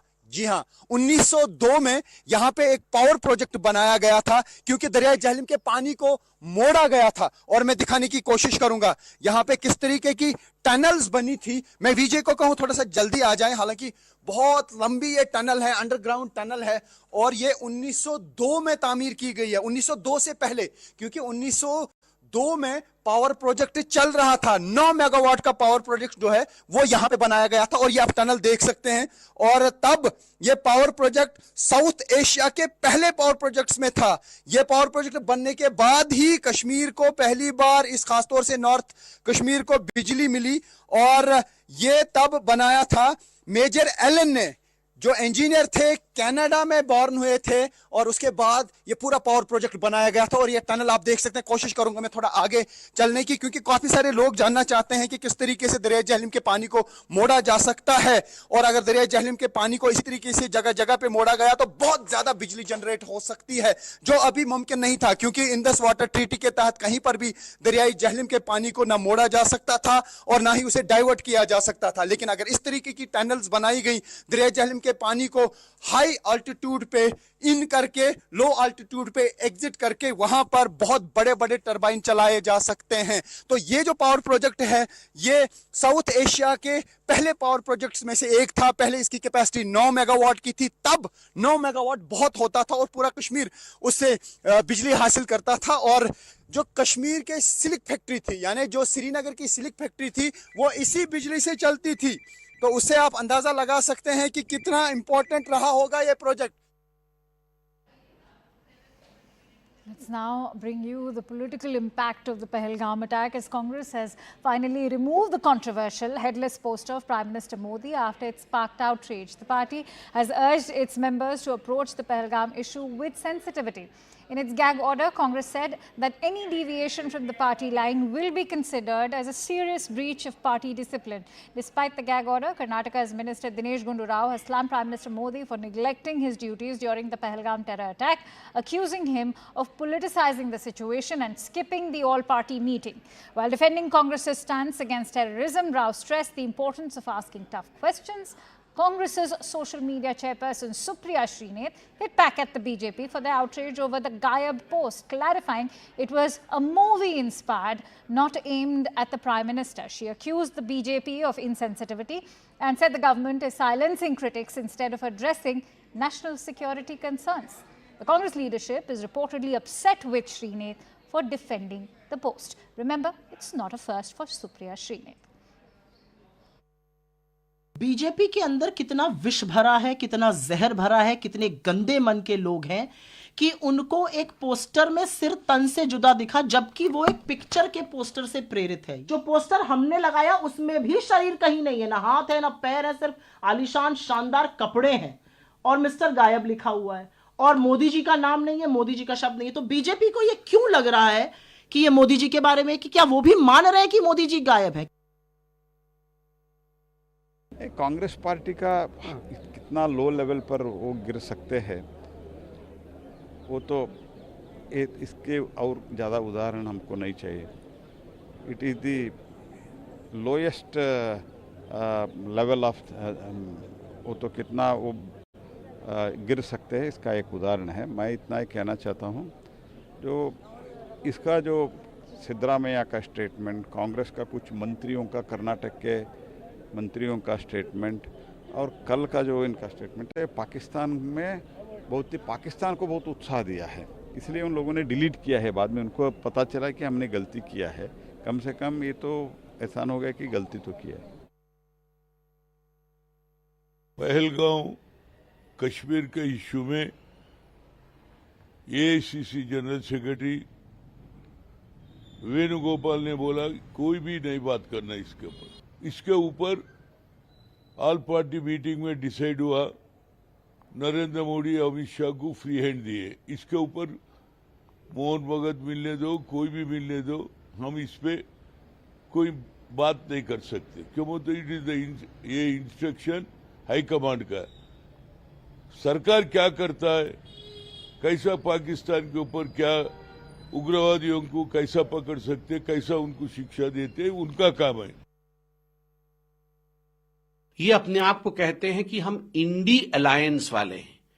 ये इंडी अलायंस वाले नहीं हैं, ये रावलपिंडी अलायंस। इन कांग्रेस को और कांग्रेस के घटक दलों के नेताओं को एक बात स्पष्ट कर दे कि आपको आज से हम इंडी अलायंस नहीं बुलाएंगे। आज से आपका नामांकन हुआ पिंडी अलायंस। पिंडी मतलब रावलपिंडी से पिंडी अलायंस। और मुझे लगता है वो दिन भी दूर नहीं है। अभी तो पाकिस्तान के मीडिया के हीरो बने हुए हैं राहुल गांधी, पाकिस्तान की जनता के दुलारे बने हुए हैं कांग्रेस के तमाम नेता। मुझे लगता है वो दिन भी दूर नहीं है जब ये इंडिया अलायंस वालों का, वो तो गायब ही है हिंदुस्तान की राजनीति से। All right, we're getting in breaking inputs. In fact, yet another shocking reaction and statement coming in, this time from Samajwadi Party leader Abu Azmi. He's gone on to say that if terrorists ask people their religion and kill them based on their religiosity, these are organizations pertaining to the government that have in fact been dividing people in the name of Hindu Muslims for years now. He's clearly taking a jibe at the Bharatiya Janata Party. How are they any less than a terrorist? So Abu Azmi now yet again making another shocking statement, joining the echo of the likes of say Dinesh Gundu Rao or even the likes of a Vijay Wadetiwar, now asking the question, how is the government any less than a terrorist, because they have been dividing people on the basis of religion, just like the terrorists of Pahalgam. SP leader Abu Azmi making that shocking statement yet again. It's clearly not a first when it comes to Abu Azmi. First, not only did he support Aurangzeb some days ago, and now he's making yet another shocking statement where he's going on to pose the question that how is the government any less than the terrorists of Pahalgam. Listen in to what Abu Azmi has had to say. Pahalgam के बारे में आपने फिलहाल protest भी किया था, ये कहा था कि इसके कारण जो है रिलीजियस डिवाइड हो रहा है पूरे भारत में। सर, उस पर आपका क्या कहना है? देखिए, पाकिस्तान से आए थे आतंकवादी, ये कहा जा रहा है। सरकार के पास इंटेलिजेंस है, सरकार के पास इंक्वायरी पूरी होगी, सरकार झूठ तो नहीं बोलेगी। सरकार कह रही पाकिस्तान से आए थे। तो आप जानते हैं पाकिस्तान नहीं चाहता कि हमारे देश का डेवलपमेंट हो, हमारे देश में कहीं खुशियाँ हैं तो वो जो है ना गम में बदल जाए, हमारे देश में आपसी लड़ाई चले। और पाकिस्तान देख रहा है कि यहाँ बहुत ज़ोर से 2014 के बाद हिंदू मुस्लिम को डिवाइड करने का काम सरकारें कर रही हैं। जो इनके संगठन है वो 24 घंटे लगे हुए हैं, कहीं गाय बैल के नाम पर, कहीं मुसलमान को अकेले पकड़ के दाढ़ी के नाम पर, कहीं मुसलमानों को नाम पूछ करके, अभी उन आतंकवादियों ने नाम पूछा हिंदू मुस्लिम का करके मारा उन्होंने। इसके पहले कितना हो चुका है। आप मस्जिद में घुस के मार रहे हैं तो क्या मतलब इसका? मस्जिद तो वही हुआ ना, मुसलमानों की जगह हुई ना। आप किसी मुसलमान की दाढ़ी पकड़ के उसको मार रहे हैं, ये भी तो नाम ही पूछ के मार रहे हैं ना। आप जो इस तरह से मॉब लिंचिंग हो रही है, जो है मस्जिद के सामने आकर के ज़बरदस्त डीजे बजाना और वहाँ ये कहना कि आपको जय श्री राम का नारा लगाना है, आपको जो है वंदे मातरम पढ़ना है, ये चीज़ें रिलीजियस में इंटरफियर ये वही कर रहे हैं। तो उन आतंकवादियों ने, मेरा ये मानना है, उन आतंकवादियों ने सोचा कि अगर हम हिंदू मुस्लिम करेंगे तो देश में ये हिंदू मुस्लिम बढ़ेगा और इनकी जो है एकता ख़त्म होगी। तो एक तरफ वो आतंकवादी थे जिन्होंने हिंदू मुस्लिम किया, दूसरी तरफ हमारे देश में रहने वाले लोग वो भी हिंदू मुस्लिम कर रहे हैं, तो दोनों में अंतर क्या है? Yesha and Pallavi both join me on the broadcast. Yesha, if this is not whataboutery, then what is? Absolutely. In fact, these are the kind of statements that have in fact come out, and not the first such instance where we hear a statement like this coming in from various leaders. Right here, in fact, when we spoke to Abu Azmi, he's been holding protests at various locations across the city ever since the last couple of days. In fact, he's gone into question stance of the government. Just 2 days back, he'd also written a letter to the governor stating that statements that are being made against the Muslim community should also be stopped. In fact, he's gone ahead to mention a stance stating that in the wake of the Pahalgam attack, there's been attacks that are being made on the Muslim community, was the stance that was put forth by Abu Azmi. Now, while having spoken on the issue of people being divided on religious lines, he's gone ahead to say that the division of people on religious lines, in fact, continues over the last couple of years, and which is where now he's gone ahead to question the government on the same stance. Stay with me, Aisha. Stay with me. Let me quickly take that from Pallavi. Pallavi, at a time we've seen that even the Congress High Command has in fact shut down those kind of rabble-rousing elements like Supriya Srinath. Why can't the Samajwadi Party take a stand against the likes of Abu Azmi, considering it's not a first? It's not a first and may not be the last, and yes, of course, that question arises. But look at the Congress party also. I mean, they had issued a gag order or a diktat that no one is going to make any comment out of line, and just within 24 hours of the Pahalgam terror attack.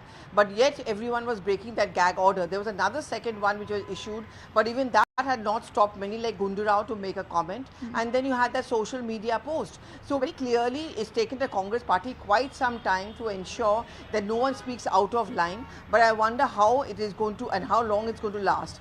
It's very rare for a Priyanka Vadra to step in and raise disciplinary issues regarding the party. But now that she has stepped in, retweeted advisory, goes on to show, at least as far as the Congress is concerned, they have decided to draw a Lakshman Rekha that now no one will be tolerated, and a disciplinary action could be moved against anyone who is speaking off the line.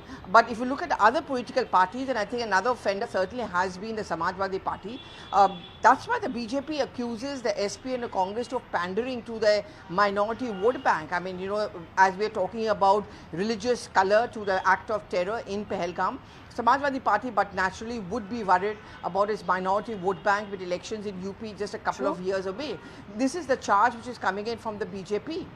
I think that's a very valid point that you've just shared. Many thanks to you, Pallavi and Yesha, for bringing us those breaking inputs. And with that, let's now shift focus over to Russia. As according to the Kremlin spokesperson, Dmitry Peskov, Prime Minister Narendra Modi, who remember was scheduled to attend the Victory Day parade in Moscow on 9th of May, will not be doing so. He said that India will be represented at a different diplomatic level. This is the big breaking input we are bringing to you. Prime Minister Modi cancelling his attendance as the guest of honor at the Victory Day parade in Moscow, which he was all set to attend on 9th of May. Siddhant joins me on these breaking inputs. Siddhant, when Dmitry Peskov says that India will be represented by a different diplomatic level, what is it that he's hinting? Well, that's right. In fact, Moscow had extended invite for Prime Minister Modi to attend Victory Day parade, and India had always assured that it would be represented at the highest level, the Victory Day parade. But now we're getting to know, in fact, this is what Kremlin has confirmed to the press, that Prime Minister Modi will not be attending the Victory Day parade, given India is still dealing with the Pahalgam attack, aftermath of Pahalgam attack. And in fact, this is a big piece of information we are getting from Kremlin. Also, Akanksha, given the support that President Putin has extended to India, in fact, he has written to Prime Minister Modi and President Draupadi Murmu, extending his full support to India in India's fight against terrorism. Also, it's very important to highlight that how once Russia has also been a victim of Pak-sponsored terrorism when there was a terror attack at Moscow Central Hall. So Russia understands it very well as far as the Pak-based terror groups are concerned, and in fact, Russia has also been a victim of such terror attacks in the past. So, given that, now Kremlin has confirmed that Prime Minister Modi will not be attending the Victory Day parade. Instead of him, it will be attended by some senior diplomats from the Indian side. Many thanks to you, Siddhant, for sharing all that information on that breaking news story. And with that, let's now shift focus to India's diplomatic action against Pakistan. Remember, the deadline for the return of Pakistani nationals from India has now ended, while many of them returning back to their country have urged government to reconsider its decision, also admitting that they have been staying in India for decades without problems. One such Pakistani, Osama, has lived in India for shocking 41 years. Take a look. किस जगह के रहने वाले हैं? कराची की। क्या बताया, क्यों भेज रहे हैं आपको, किस वजह से? ये तो मुझे भी मालूम नहीं है कि जब यहाँ हमला हुआ कश्मीर में हमला हुआ, उसकी सजा हमें मिल रही है, आए समझ में। मुझे 41 साल हो गए हैं यहाँ, ना माँ है, ना बाप है, ना बहन है, ना भाई है, मेरा कोई ठिकाना नहीं है, मैं बेसहारा हूँ। सरकार से हम ये अपील करते हैं, ये जो कुछ हो रहा है सब गलत हो रहा है, अच्छी बात नहीं है।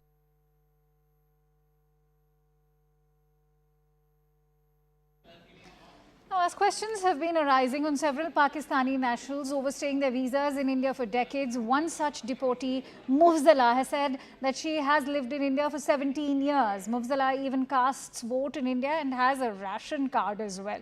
We bring you this report.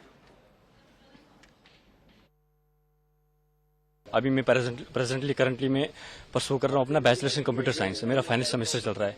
जून में मेरे एग्जाम्स थे, तो मेरे कुछ और प्लान्स थे कि एग्जाम्स खत्म करके मैं जॉब्स के लिए, इंटरव्यू के लिए मैं प्रिपेयर कर रहा था। लेकिन अचानक से जब सब चीज़ होना, ठीक है, ये बहुत अफेक्ट करती है। हम यहाँ पे 17 सालों से, हम 2008 में आए थे, 24/11/2008 में, तो हमने विद इन 15 डेज यहाँ पे आते ही हमने वीजा स्टे करवाया था। हमारे हर एक डॉक्यूमेंट्स यहाँ के बने, आधार कार्ड है, इलेक्शन कार्ड है, राशन कार्ड है, हमारा डोमिसाइल है मेरी यहाँ की, बाकी सारे डॉक्यूमेंट्स मेरे बने। अब मैं यहाँ से कहाँ जाऊँगा? इस चीज़ को, इस इंसिडेंट को हम कंडेम करते हैं, हम इसके बिल्कुल खिलाफ हैं। I have done my 10th and 12th as well from this side, right. So अभी मैं परसू कर रहा हूँ बैचलर्स, तो मैं कहाँ जाऊँगा? वहाँ पे जाऊँगा, मेरा फ्यूचर क्या है वहाँ पे? Global diplomatic efforts are in full swing as tensions have escalated between India and Pakistan following the Pahalgam terror attack that has already claimed 26 innocent lives. US State Department spokesperson Tammy Bruce confirmed that Secretary of State is personally reaching out to leaders in both New Delhi and Islamabad, urging restraint. The Secretary is expected to speak to the foreign ministers of both nations within the next 24 hours. Meanwhile, the US Defense Under-Secretary met with Indian Ambassador Vinay Quatra, reaffirming Washington's commitment to accelerating defense ties with New Delhi. The United Nations too is stepping in. The UN Secretary General Antonio Guterres has spoken to the External Affairs Minister Dr. S. Jaishankar and Pakistan Prime Minister Shehbaz Sharif. Guterres has condemned the April 22nd attack and warned that any confrontation between the two nuclear-armed neighbors could lead to tragic consequences. He also offered UN's good offices to ease tensions and restore calm.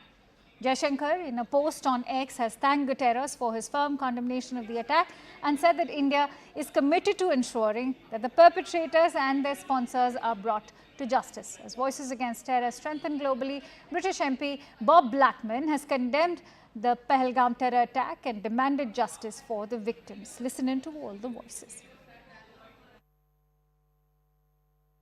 Expressed his deep concern at the rising tensions between India and Pakistan, and he also underscored the need to avoid a confrontation that could result in tragic consequences. What he wants to see is both sides move towards a de-escalation. I mean, the region and the world cannot afford a confrontation between India and Pakistan, which would be catastrophic for those two countries and for the world as a whole. The Secretary also gave me a note about that as well, sir. So we are reaching out regarding the Kashmir situation, India and Pakistan, that he said we are reaching out to both parties and telling, of course, them to not escalate the situation. The Secretary expects to speak with the foreign ministers of Pakistan and India as early as today or tomorrow. He is encouraging other national leaders, other foreign ministers, to also reach out to the countries on this issue. So it is, again, as I've noted, every day action is being taken. In this case, the Secretary speaking directly to his counterparts in India and Pakistan. Now, Cyprus is all, in fact, let's quickly go across to Siddhant, who's joining me with more details on all the voices that are coming in. Siddhant, of course, we do believe that the UNSC statement could have been stronger, but, you know, the moot question here also is going to be, is Pakistan currently using its position as a non-permanent representative in the UNSC to water down the overall statement that's come out from the UNSC, especially when it comes to the removal of TRF from the statement? Well, absolutely, Akanksha. They are using their influence since they are the non-permanent member. But at the same time, India is friends with the other non-permanent member countries. In fact, EMS Jaishankar did speak to those countries yesterday. In fact, from Greece to the other major countries which are the part of the non-permanent group. In fact, we also had a very small conversation with Cyprus High Commissioner here in India. In fact, he also confirmed that under the initiative of Cyprus, this issue will be raised in the European Affairs Council meeting next month. So, you know, India will also be using its influence, its geopolitical might to highlight the Pak-sponsored terror attack in Pahalgam. And in fact, India is fully preparing for that. And also, Akanksha, given this kind of global support that India is getting, perhaps it has made India's work even more easier this time around, because now Pakistan stands exposed in front of the world. And as we have been witnessing from last 1 week, Akanksha, there have been several protests outside Pak High Commission's missions all across the world. In fact, yesterday there was a protest at a Pak embassy in Nepal. And now Nepalese are demanding justice for a Nepalese citizen who lost his life in Pahalgam terror attack. So, this shows the anger against Pakistan, the global anger against Pakistan. And all they could do is maybe manipulate UNSC because since they are the non-permanent member this time around, they could take credit for it, getting the TRF removed from the statement, and then you also, injecting Jammu and Kashmir. But, it would have a very, very little impact, perhaps, on the overall position, global position, the position of other countries across the world. All right, many thanks to you, Siddhant. Here's hoping, in fact, India has already been able to gather a lot of support at the UNSC, given that majority of the permanent members are very much standing in solidarity with India. Many thanks to you for sharing all those details. And with that, it's a wrap from my end. Thank you so much for watching. News and updates continue on the other side. The Secretary also gave me a note about that as well, sir. So we are reaching out regarding the Kashmir situation, India and Pakistan. That he said we are reaching out to both parties and telling, of course, them to not escalate the situation. The Secretary expects to speak with the foreign ministers of Pakistan and India as early as today or tomorrow. He is encouraging other national leaders, other foreign ministers, to also reach out to the countries on this issue. So it is, again, as I've noted, every day Action is being taken. In this case, the Secretary speaking directly to his counterparts in India and Pakistan.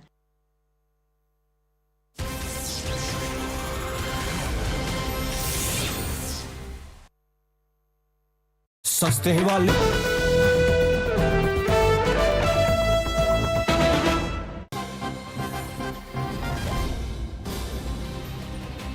All right, more news coming in. This is yet another CNN News 18 exclusive. We've accessed India's dossier against Pakistan. Top government sources say Pakistan's track record in sponsoring, sheltering and exporting terrorism is one of the most dangerous and destabilizing attempts at taking down forces in the world.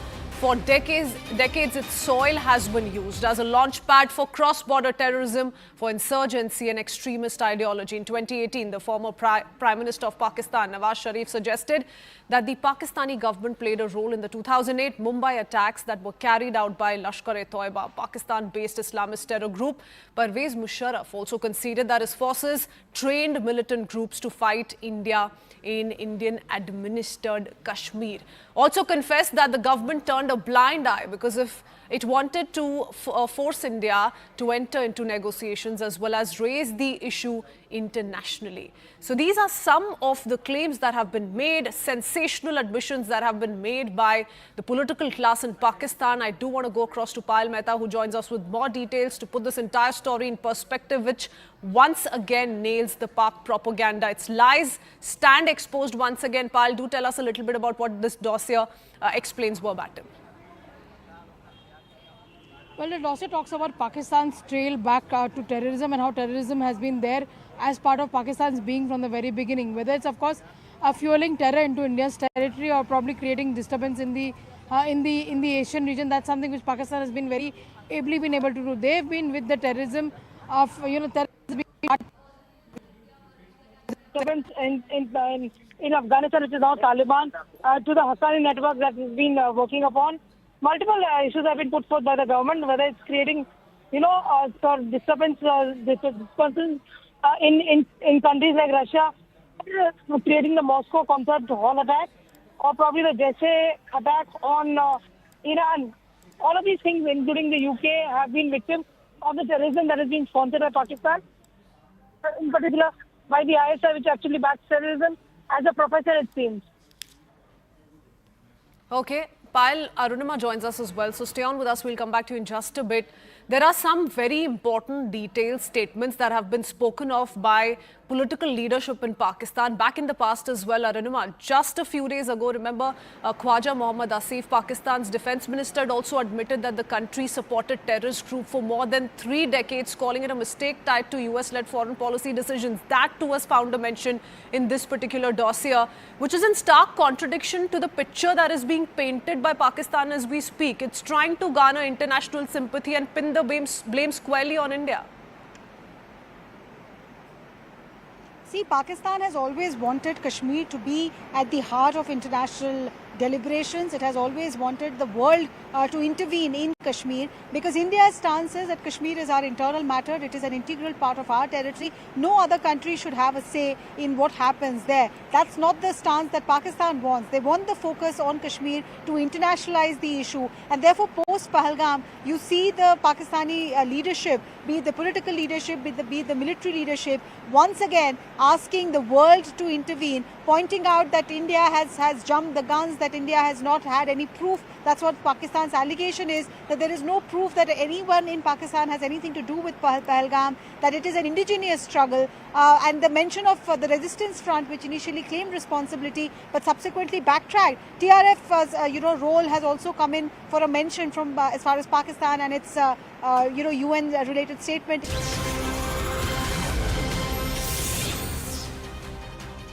Good afternoon and a warm welcome. You're watching CNN News 18 with me, Griha.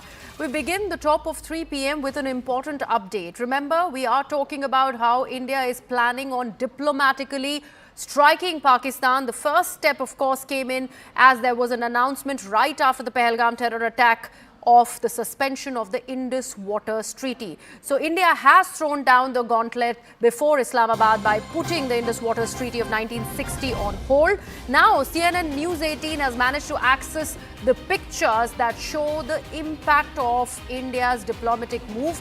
We are putting out for our viewers these images before their screens, and this is the image that we have for our viewers. In this image, you will see on your screens that, and these are, by the way, from the Marala headworks. This is situated on the Chenab River. This is very close to Sialkot in Punjab province of Pakistan, which also says that it is very close to the international border with India, which is just approximately 8 kilometers from the Akhnur sector.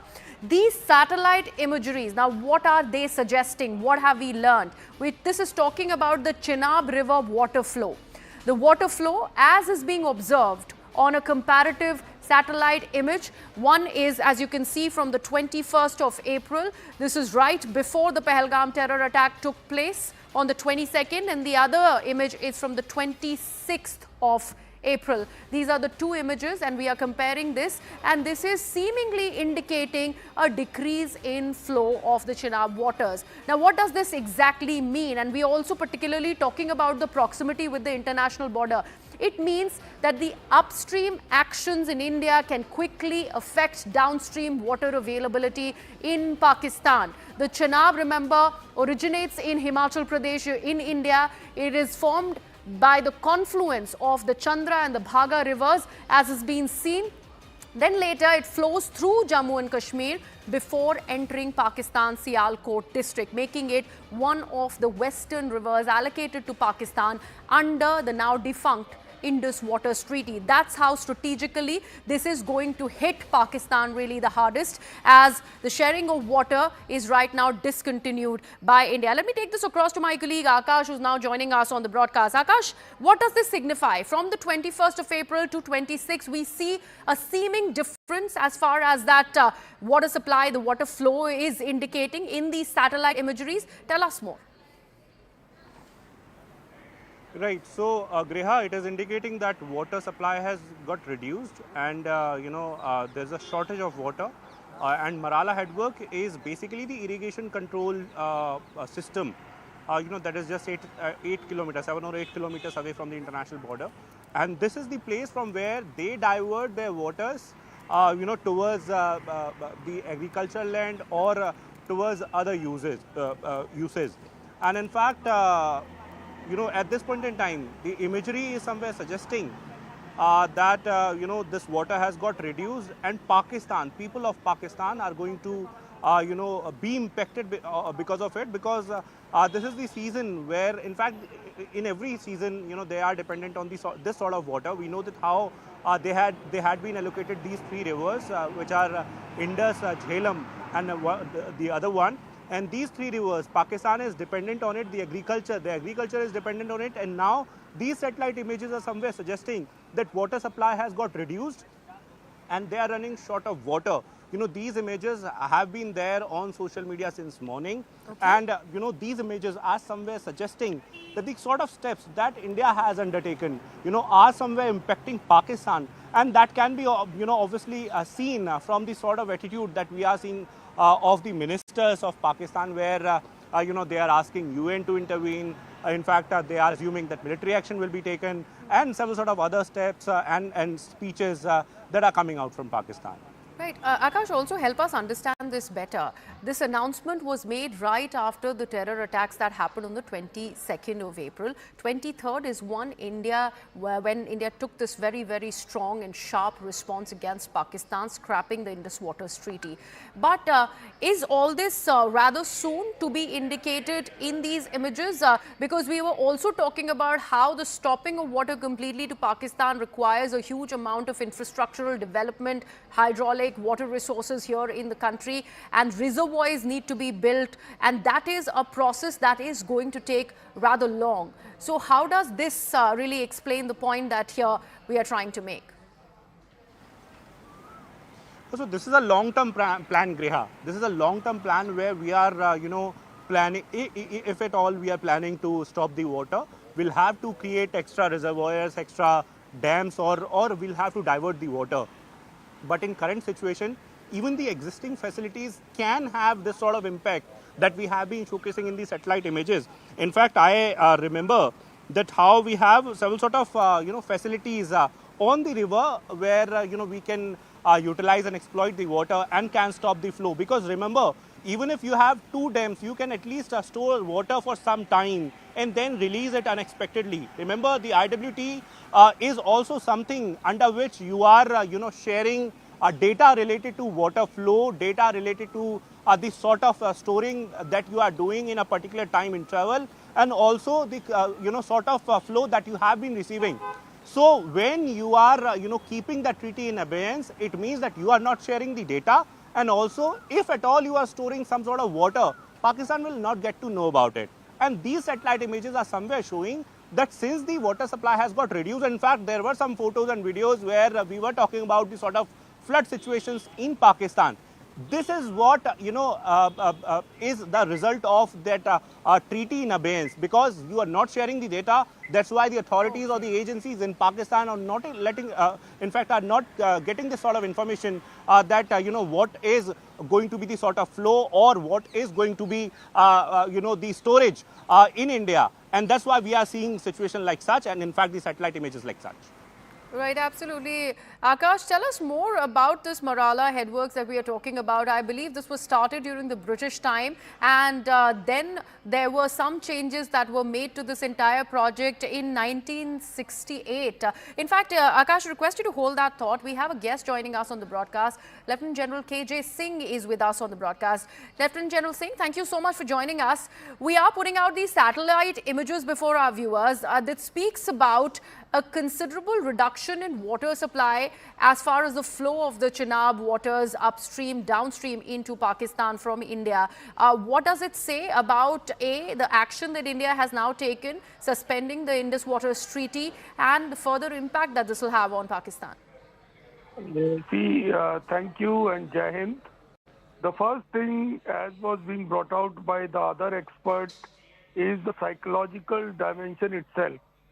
The fact that you are not being given hydrological data, like what China did to us on Brahmaputra, and there were sudden floods.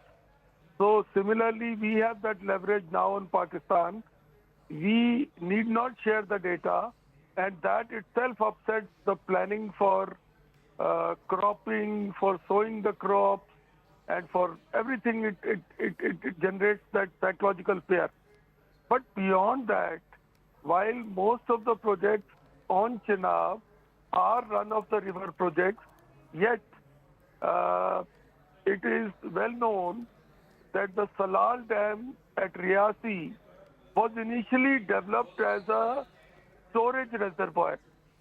After Pakistan's complaints, the height of that dam was reduced from 50 to 30 feet, and the storage was reduced. But all the same, it has got a certain amount of storage. Similarly, we have a dam on Chenab called as Bagliyar. That also has got some storage, and Tulhasti. Now, also, your viewers and listeners would know that in 2011, when Bagliyar Dam was being readied and commissioned, the reservoir had to be filled in. And when that reservoir was filled in, Pakistan had crop failure of 30 to 40%.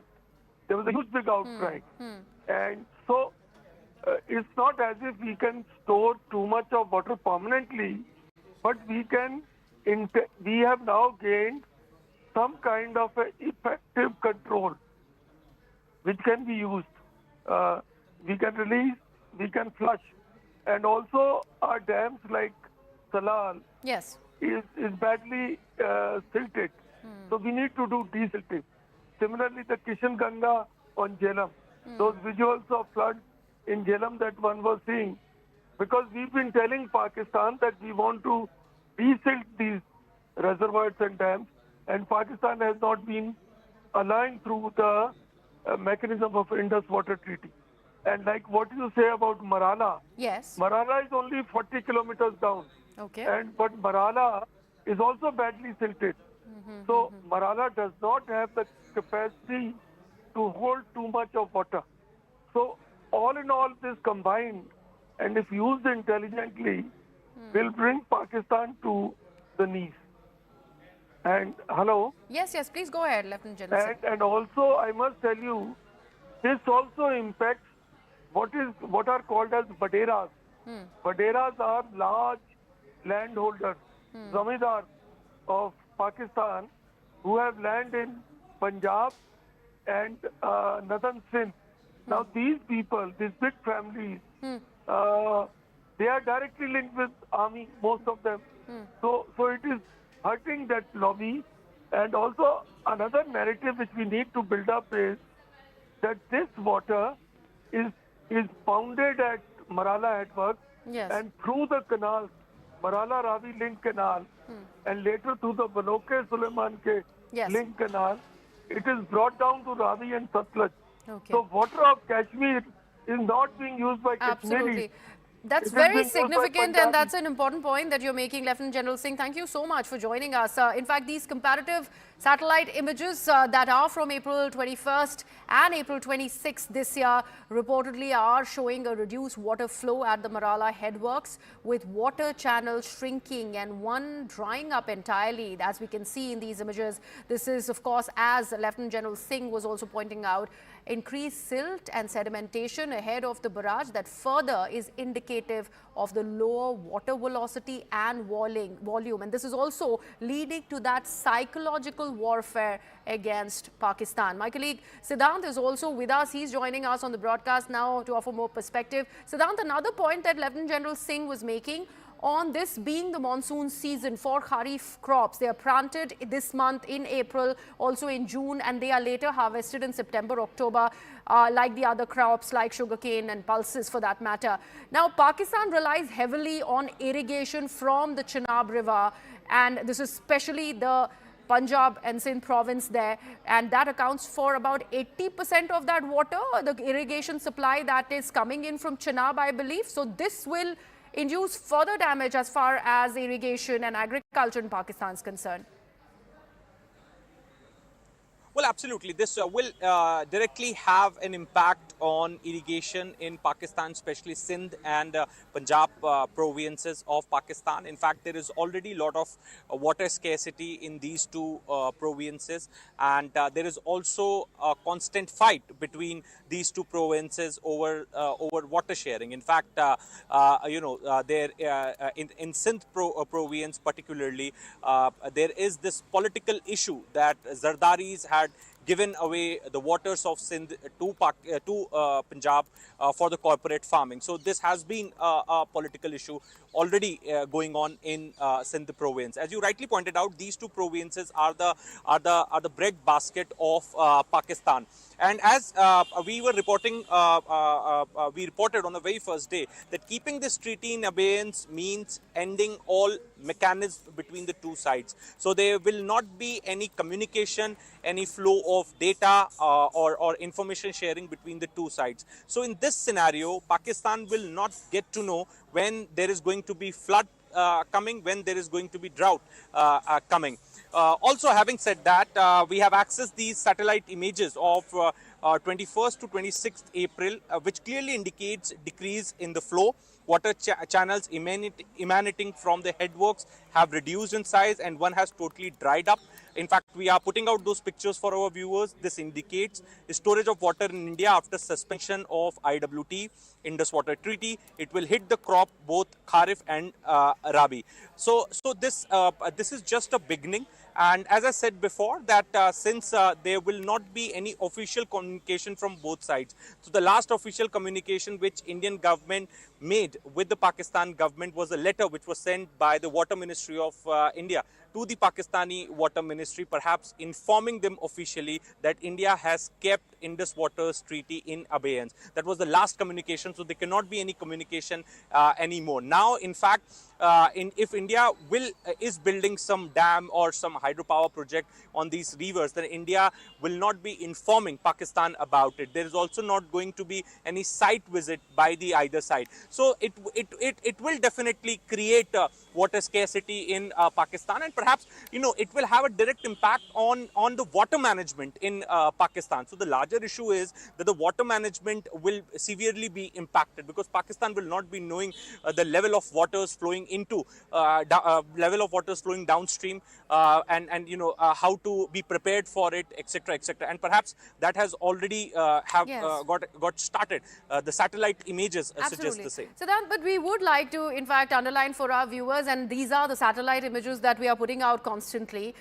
This, of course, is also indicative of the fact that there is at least a start to withhold that hydraulic data information that is so far that was under the Indus Water Sharing Treaty. It was something that India was bound to do with Pakistan, but something that India has decided to stop altogether. So this deliberate reduction in water flow could be achieved by India storing that water in the upstream reservoirs or diverting it completely, though so far, the Indus Waters Treaty restricted India from building large storage dams on these western rivers. Now, the observed drying of the channels suggests a significant disruption in the water supply to Pakistan's irrigation network, and this is sure to hit Pakistan badly. At least that's a start. And also the psychological war with Pakistan that Lieutenant General Singh also was talking about is also withholding of that data, which is very imperative for Pakistan to know of, so that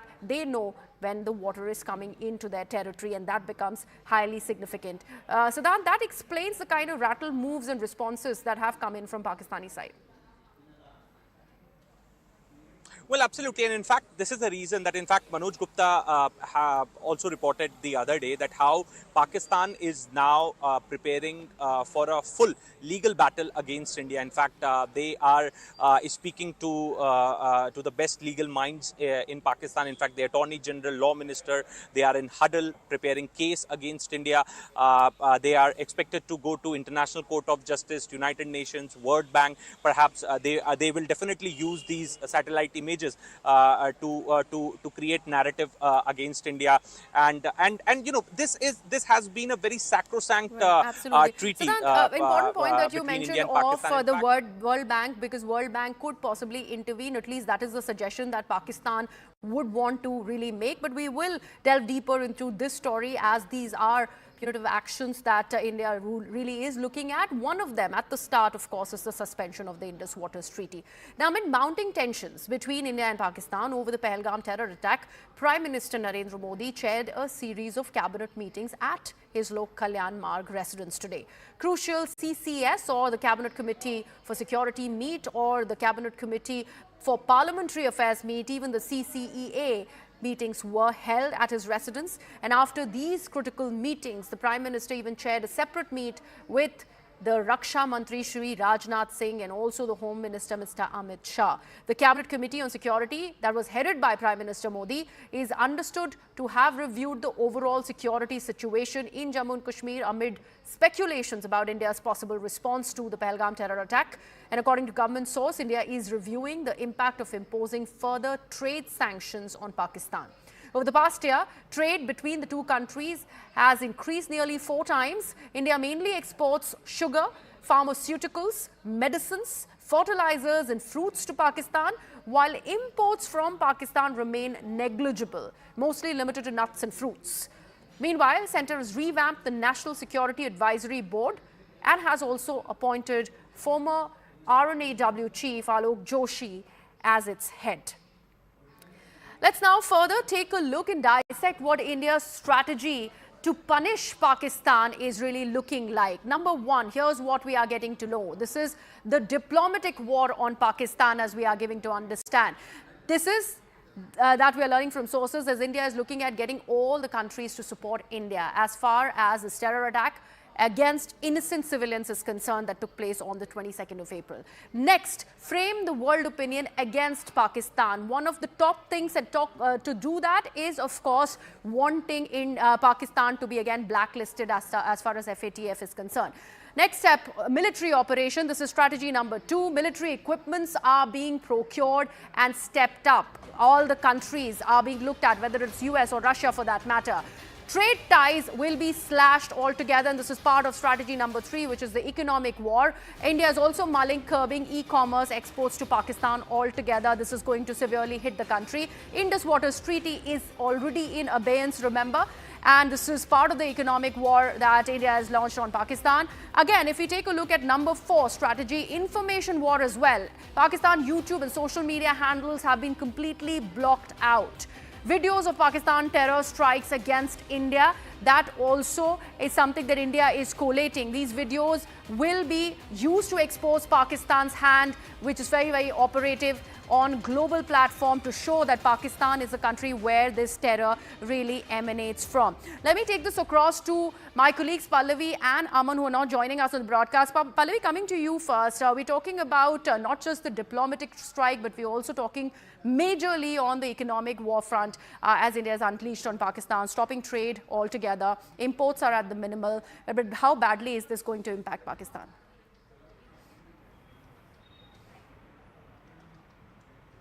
Well, if this question is for me, yes, Neha. Pallavi. Okay. Yeah. So, you've just spelled it out. There are multiple ways in which that war is being fought against Pakistan, and military, of course, is an option which the Prime Minister himself has left it to the armed forces to decide the scale and the timing. And those operations are always going to be covered. They are never ever going to be coming out in the open. But I think it's the other ones which have begun to hit Pakistan even more. You've spelled out the diplomatic one, which is essentially to isolate Pakistan and also to tell the world that just as we've been hit by terror, there's a Pakistani footprint as far as many of the terror acts which took place. For example, the theatre bombings in Russia, then for example the London bombings which took place in UK, in America, in Iran, in Afghanistan. All of them were either done by Pakistan directly or they were schooled in a school of terror, to use the words. Therefore, today if we are mulling a serious aggressive military action against Pakistan, we certainly would want the world to be by our side.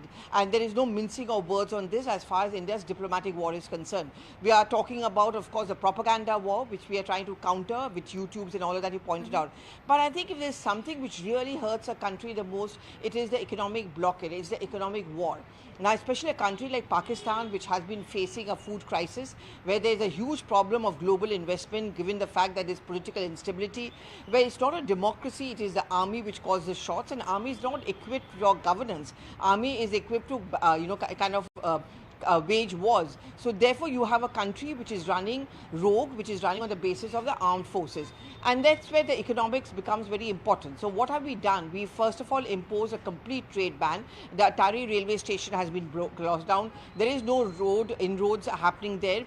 Our exports are much higher than our imports from Pakistan. That has also been blocked. I'm giving a quick example of, for example, the nuts which come in from Pakistan. And this is very important because if Pakistan sends it directly to India, there is an import duty of 200%. This is one example which was given to me. But if it comes via the Dubai route, it comes down to 100%. So this is also something which has been blocked and being mulled by India. We are not going to allow a third country intervention of these exports from Pakistan into India. I think we could hear more of that either today or in the next few days to come. This is as far as economic blockade goes. The Indus Water Treaty we've all been speaking about, its ramifications. So not what is happening. E-commerce, of course, has been blocked. So not what is happening is a kind of economic war which is more crippling, which has more effect, and which essentially tells Pakistan and the world that, you know, there's a limit to which you can stretch yourself. You have to, at the end of the day, deal with your own people. Absolutely, Pallavi. Thank you so much for that. In fact, Aman, let's also expand on the diplomatic war bit that India has unleashed on Pakistan. When it is about gathering that international global support against Pakistan, why do you think India will have to still struggle with that, considering Pakistan has already had its run-ins with the FATF? Why is there still a balancing act that we see from many countries, particularly the US internationally? Why is this happening? Well, see, since this attack happened on Pahalgam, nearly every country in the world has condemned it. Everybody has condemned the killing of innocent civilians in Pahalgam and this dastardly terror strike. That day we saw statements from the US, we saw statements from Russia, from the UK, everybody promising India full support in this hour and also supporting India's right to get justice for the victims of Pahalgam. And this is something that India has also called a couple of meetings of all the foreign envoys which are there in the capital. Nearly all the foreign envoys also has briefed them on what evidence and what links India has found of the actual perpetrators, linking them back to the Pakistan state. Also, how they have been trained by the Pakistan army, how the Pakistan army maybe also be a party to it. Asim Munir's statement, which came a few days before the Pakistan Army Chief statement, which came a few days before the Pahalgam strike. All of this has been linked up by India and presented to the foreign envoys that how serious India is treating the Pahalgam terrorist attack and how the linkages leading back to Pakistan show that India is now determined to put an end to Pakistan's sponsored terror for good. And this is something that the Prime Minister has also reiterated in his 2 public addresses. He's done one in Bihar and second during his Man Ki Baat address on past Sunday, when he said that we will pursue till the ends of earth the perpetrators and the backers of this particular Pahalgam terror strike. Well, that said, some countries like China and Turkey, for example, have been siding on with Pakistan, and we've seen how China has helped Pakistan even at the UN Security Council to help from the UN statement the dropping of the word of TRF. Yes. And TRF subsequently has also denied, after earlier claiming responsibility, said its account has been hacked and it denies responsibility for this attack. India also sees all this also as a part of the plot, because it thinks Pakistan is very, very worried over TRF, being a Pakistan entity and being an organization sponsored from inside Pakistan, state-sponsored organization or offshoot of the Lashkar-e-Toiba. Pakistan is now trying to distance itself from the TRF and say we have nothing to do with it. In fact, the TRF has nothing to do with the attack. India sees this, as a very direct clue that Pakistan is worried over the India's diplomatic, the foray India has done with various countries, getting everybody on their side. But today, the US in the morning issuing a statement that the US Secretary of State will be speaking to the foreign ministers of both India and Pakistan either today or tomorrow to de-escalate the situation. Let's see how that goes, because yesterday the Prime Minister was very, very clear to the 3 chiefs of the, our armed forces, saying they have the full operational liberty to decide the targets, to decide the mode, to decide the timing of an attack, of a retribution for the Pahalgam terrorist strikes. And he is saying that India it's a national resolve of India to avenge these strikes and to get justice for the Pahalgam victims. So I think India is very, very determined, and in the next 48 to 96 hours, we believe we may hear more. But today we are at a National Media Center, where Ashwini Vaishnav will be shortly briefing on the cabinet decisions which have been taken today. So it will be interesting to see if the government reveals any more steps it has taken against Pakistan, especially about the our airtime, our aerial territory and our water territory, which is still being used by Pakistani registered aircraft and ships. Are we going to stop that as well? We'll hear shortly that from maybe from Ashwini Vaishnav. Right, absolutely. I mean, we're waiting for that press briefing by the ministry there. Very, very shortly, we would know what all transpired at the cabinet committee meetings that took place at the Prime Minister's residence. We'll leave it at that. Let's also now talk about how, spooked by India's diplomatic strike, Pakistan Prime Minister now has urged the UN chief to quote-unquote counsel India to exercise restraint. These are the words, the responses, the noises that are coming in from Pakistan. Remember, all of this comes after Pakistan's Foreign Minister Ishaq Dar admitted that Islamabad lobbied to get the name of the terror group, the Resistance Front, removed from the United Nations statement condemning the Pahalgam attack. In a dramatic late-night development yesterday, Pakistan's Information Minister Ata Tharar also made explosive claims, saying that Islamabad has credible intel that India plans to launch military action within the next 24 to 36 hours, and he even warned of what he termed as catastrophic consequences for the region. On the other hand, PPP senator even said that the day is not far when Pakistan Army Chief will lay the foundation of the Babri Masjid in India. Meanwhile, reports suggest that Pakistan has also swung into panic mode. It has moved its artillery regiments from Sialkot to Shankargarh and F-16s guarding Rawalpindi, and also has conducted a firing exercise in Herat. CNN News 18 has managed to access India's dossier against Pakistan, and as per government sources, they are suggesting that Pakistan's track record is sponsoring, sheltering and exporting terrorism, and that is one of the most dangerous and destabilizing forces in the world. US ने एक press release इसी system के तहत दी, मुझे copy मिल गई उसमें पाकिस्तान के behalf पे मेरे दो इतराज़ात थे। एक उसमें पहलगाम लिखा हुआ था सिर्फ, और दूसरा उसमें ब्लेम डाला गया था the resistance forum.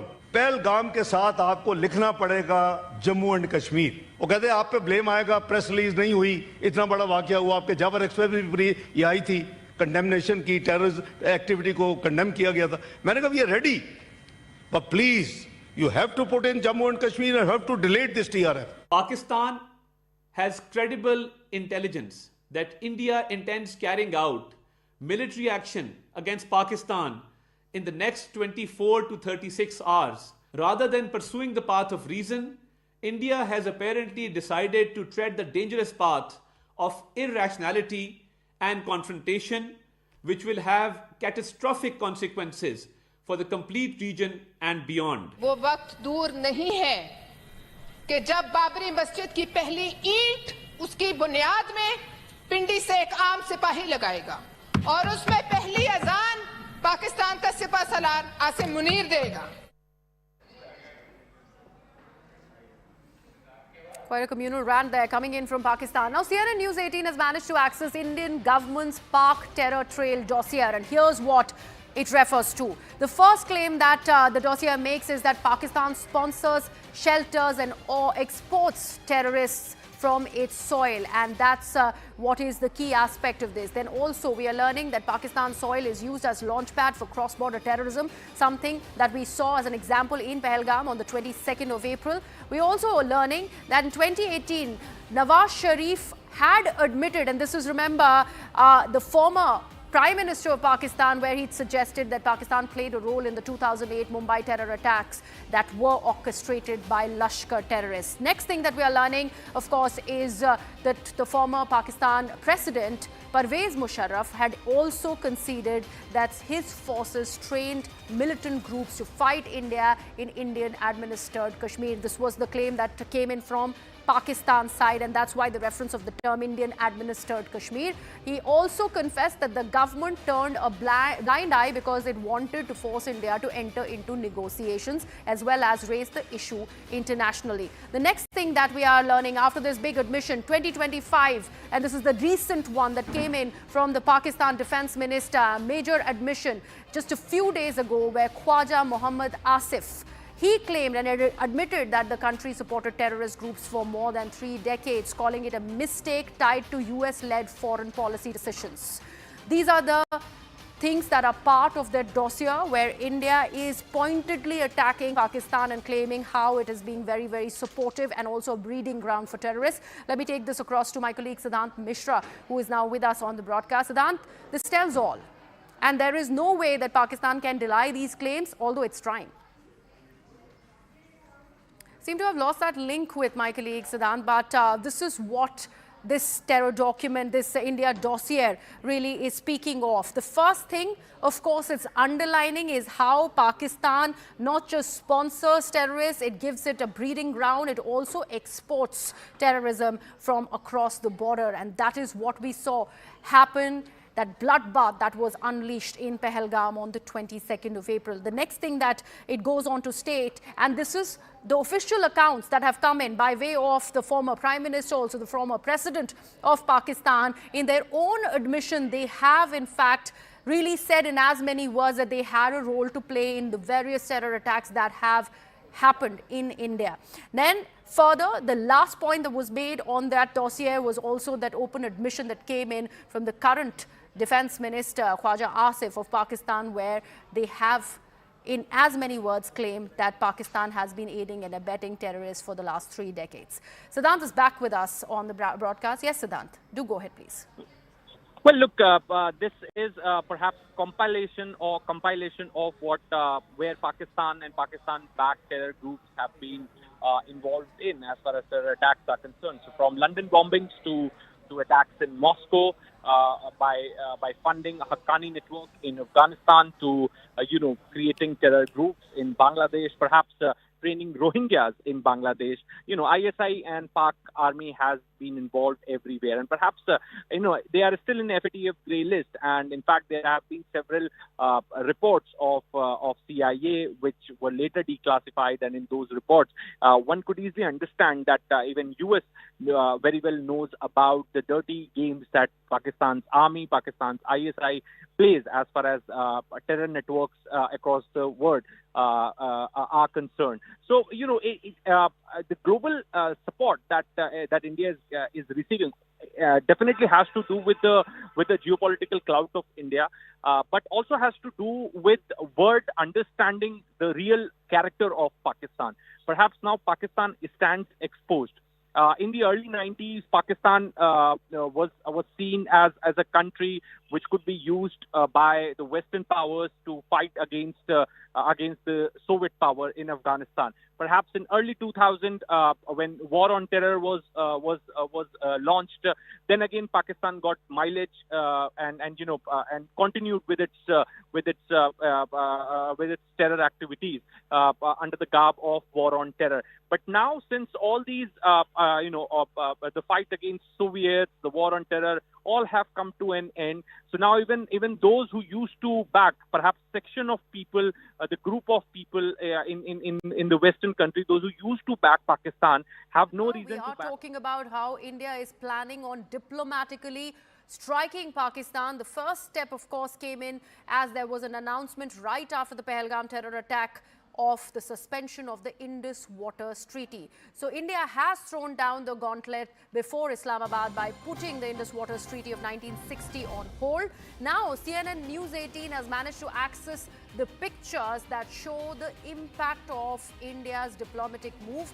We are putting out for our viewers these images before their screens, and this is the image that we have for our viewers. In this image, you will see on your screens that and these are, by the way, from the Marala headworks. This is situated on the Chenab River. This is very close to Sialkot in Punjab province of Pakistan, which also says that it is very close to the international border with India, which is just approximately 8 kilometers from the Akhnur sector. These satellite imageries, now what are they suggesting? What have we learned? This is talking about the Chenab River water flow. The water flow, as is being observed on a comparative satellite image. One is, as you can see, from the 21st of April. This is right before the Pahalgam terror attack took place on the 22nd, and the other image is from the 26th of April. These are the two images, and we are comparing this, and this is seemingly indicating a decrease in flow of the Chenab waters. Now, what does this exactly mean? And we are also particularly talking about the proximity with the international border.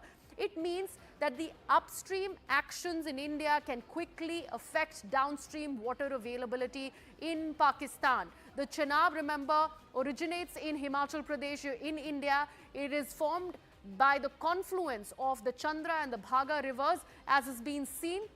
Then later it flows through Jammu and Kashmir before entering Pakistan's Sialkot district, making it one of the western rivers allocated to Pakistan under the now defunct Indus Waters Treaty. That's how strategically this is going to hit Pakistan really the hardest, as the sharing of water is right now discontinued by India. Let me take this across to my colleague Akash, who's now joining us on the broadcast. Akash, what does this signify? From the 21st of April to 26th, we see a seeming difference as far as that water supply, the water flow is indicating in these satellite imageries. Tell us more. Right. So, Greha, it is indicating that water supply has got reduced, and there's a shortage of water. And Marala headwork is basically the irrigation control system. That is just 7 or 8 kilometers away from the international border, and this is the place from where they divert their waters, towards the agricultural land or towards other uses. And in fact, at this point in time, the imagery is somewhere suggesting that this water has got reduced, and people of Pakistan are going to be impacted because of it, because this is the season where, in fact, in every season, they are dependent on this sort of water. We know that how they had been allocated these three rivers, which are Indus, Jhelum, and the other one. And these three rivers, Pakistan is dependent on it, the agriculture is dependent on it, and now these satellite images are somewhere suggesting that water supply has got reduced and they are running short of water. You know, these images have been there on social media since morning. And, you know, these images are somewhere suggesting that the sort of steps that India has undertaken, you know, are somewhere impacting Pakistan. And that can be, you know, obviously seen from the sort of attitude that we are seeing of the ministers of Pakistan, where, you know, they are asking UN to intervene. In fact, they are assuming that military action will be taken, and several sort of other steps and speeches that are coming out from Pakistan. Right. Akash, also help us understand this better. This announcement was made right after the terror attacks that happened on the 22nd of April. 23rd is when India took this very, very strong and sharp response against Pakistan, scrapping the Indus Waters Treaty. But is all this rather soon to be indicated in these images? Because we were also talking about how the stopping of water completely to Pakistan requires a huge amount of infrastructural development, hydraulic water resources here in the country, and reservoirs need to be built, and that is a process that is going to take rather long.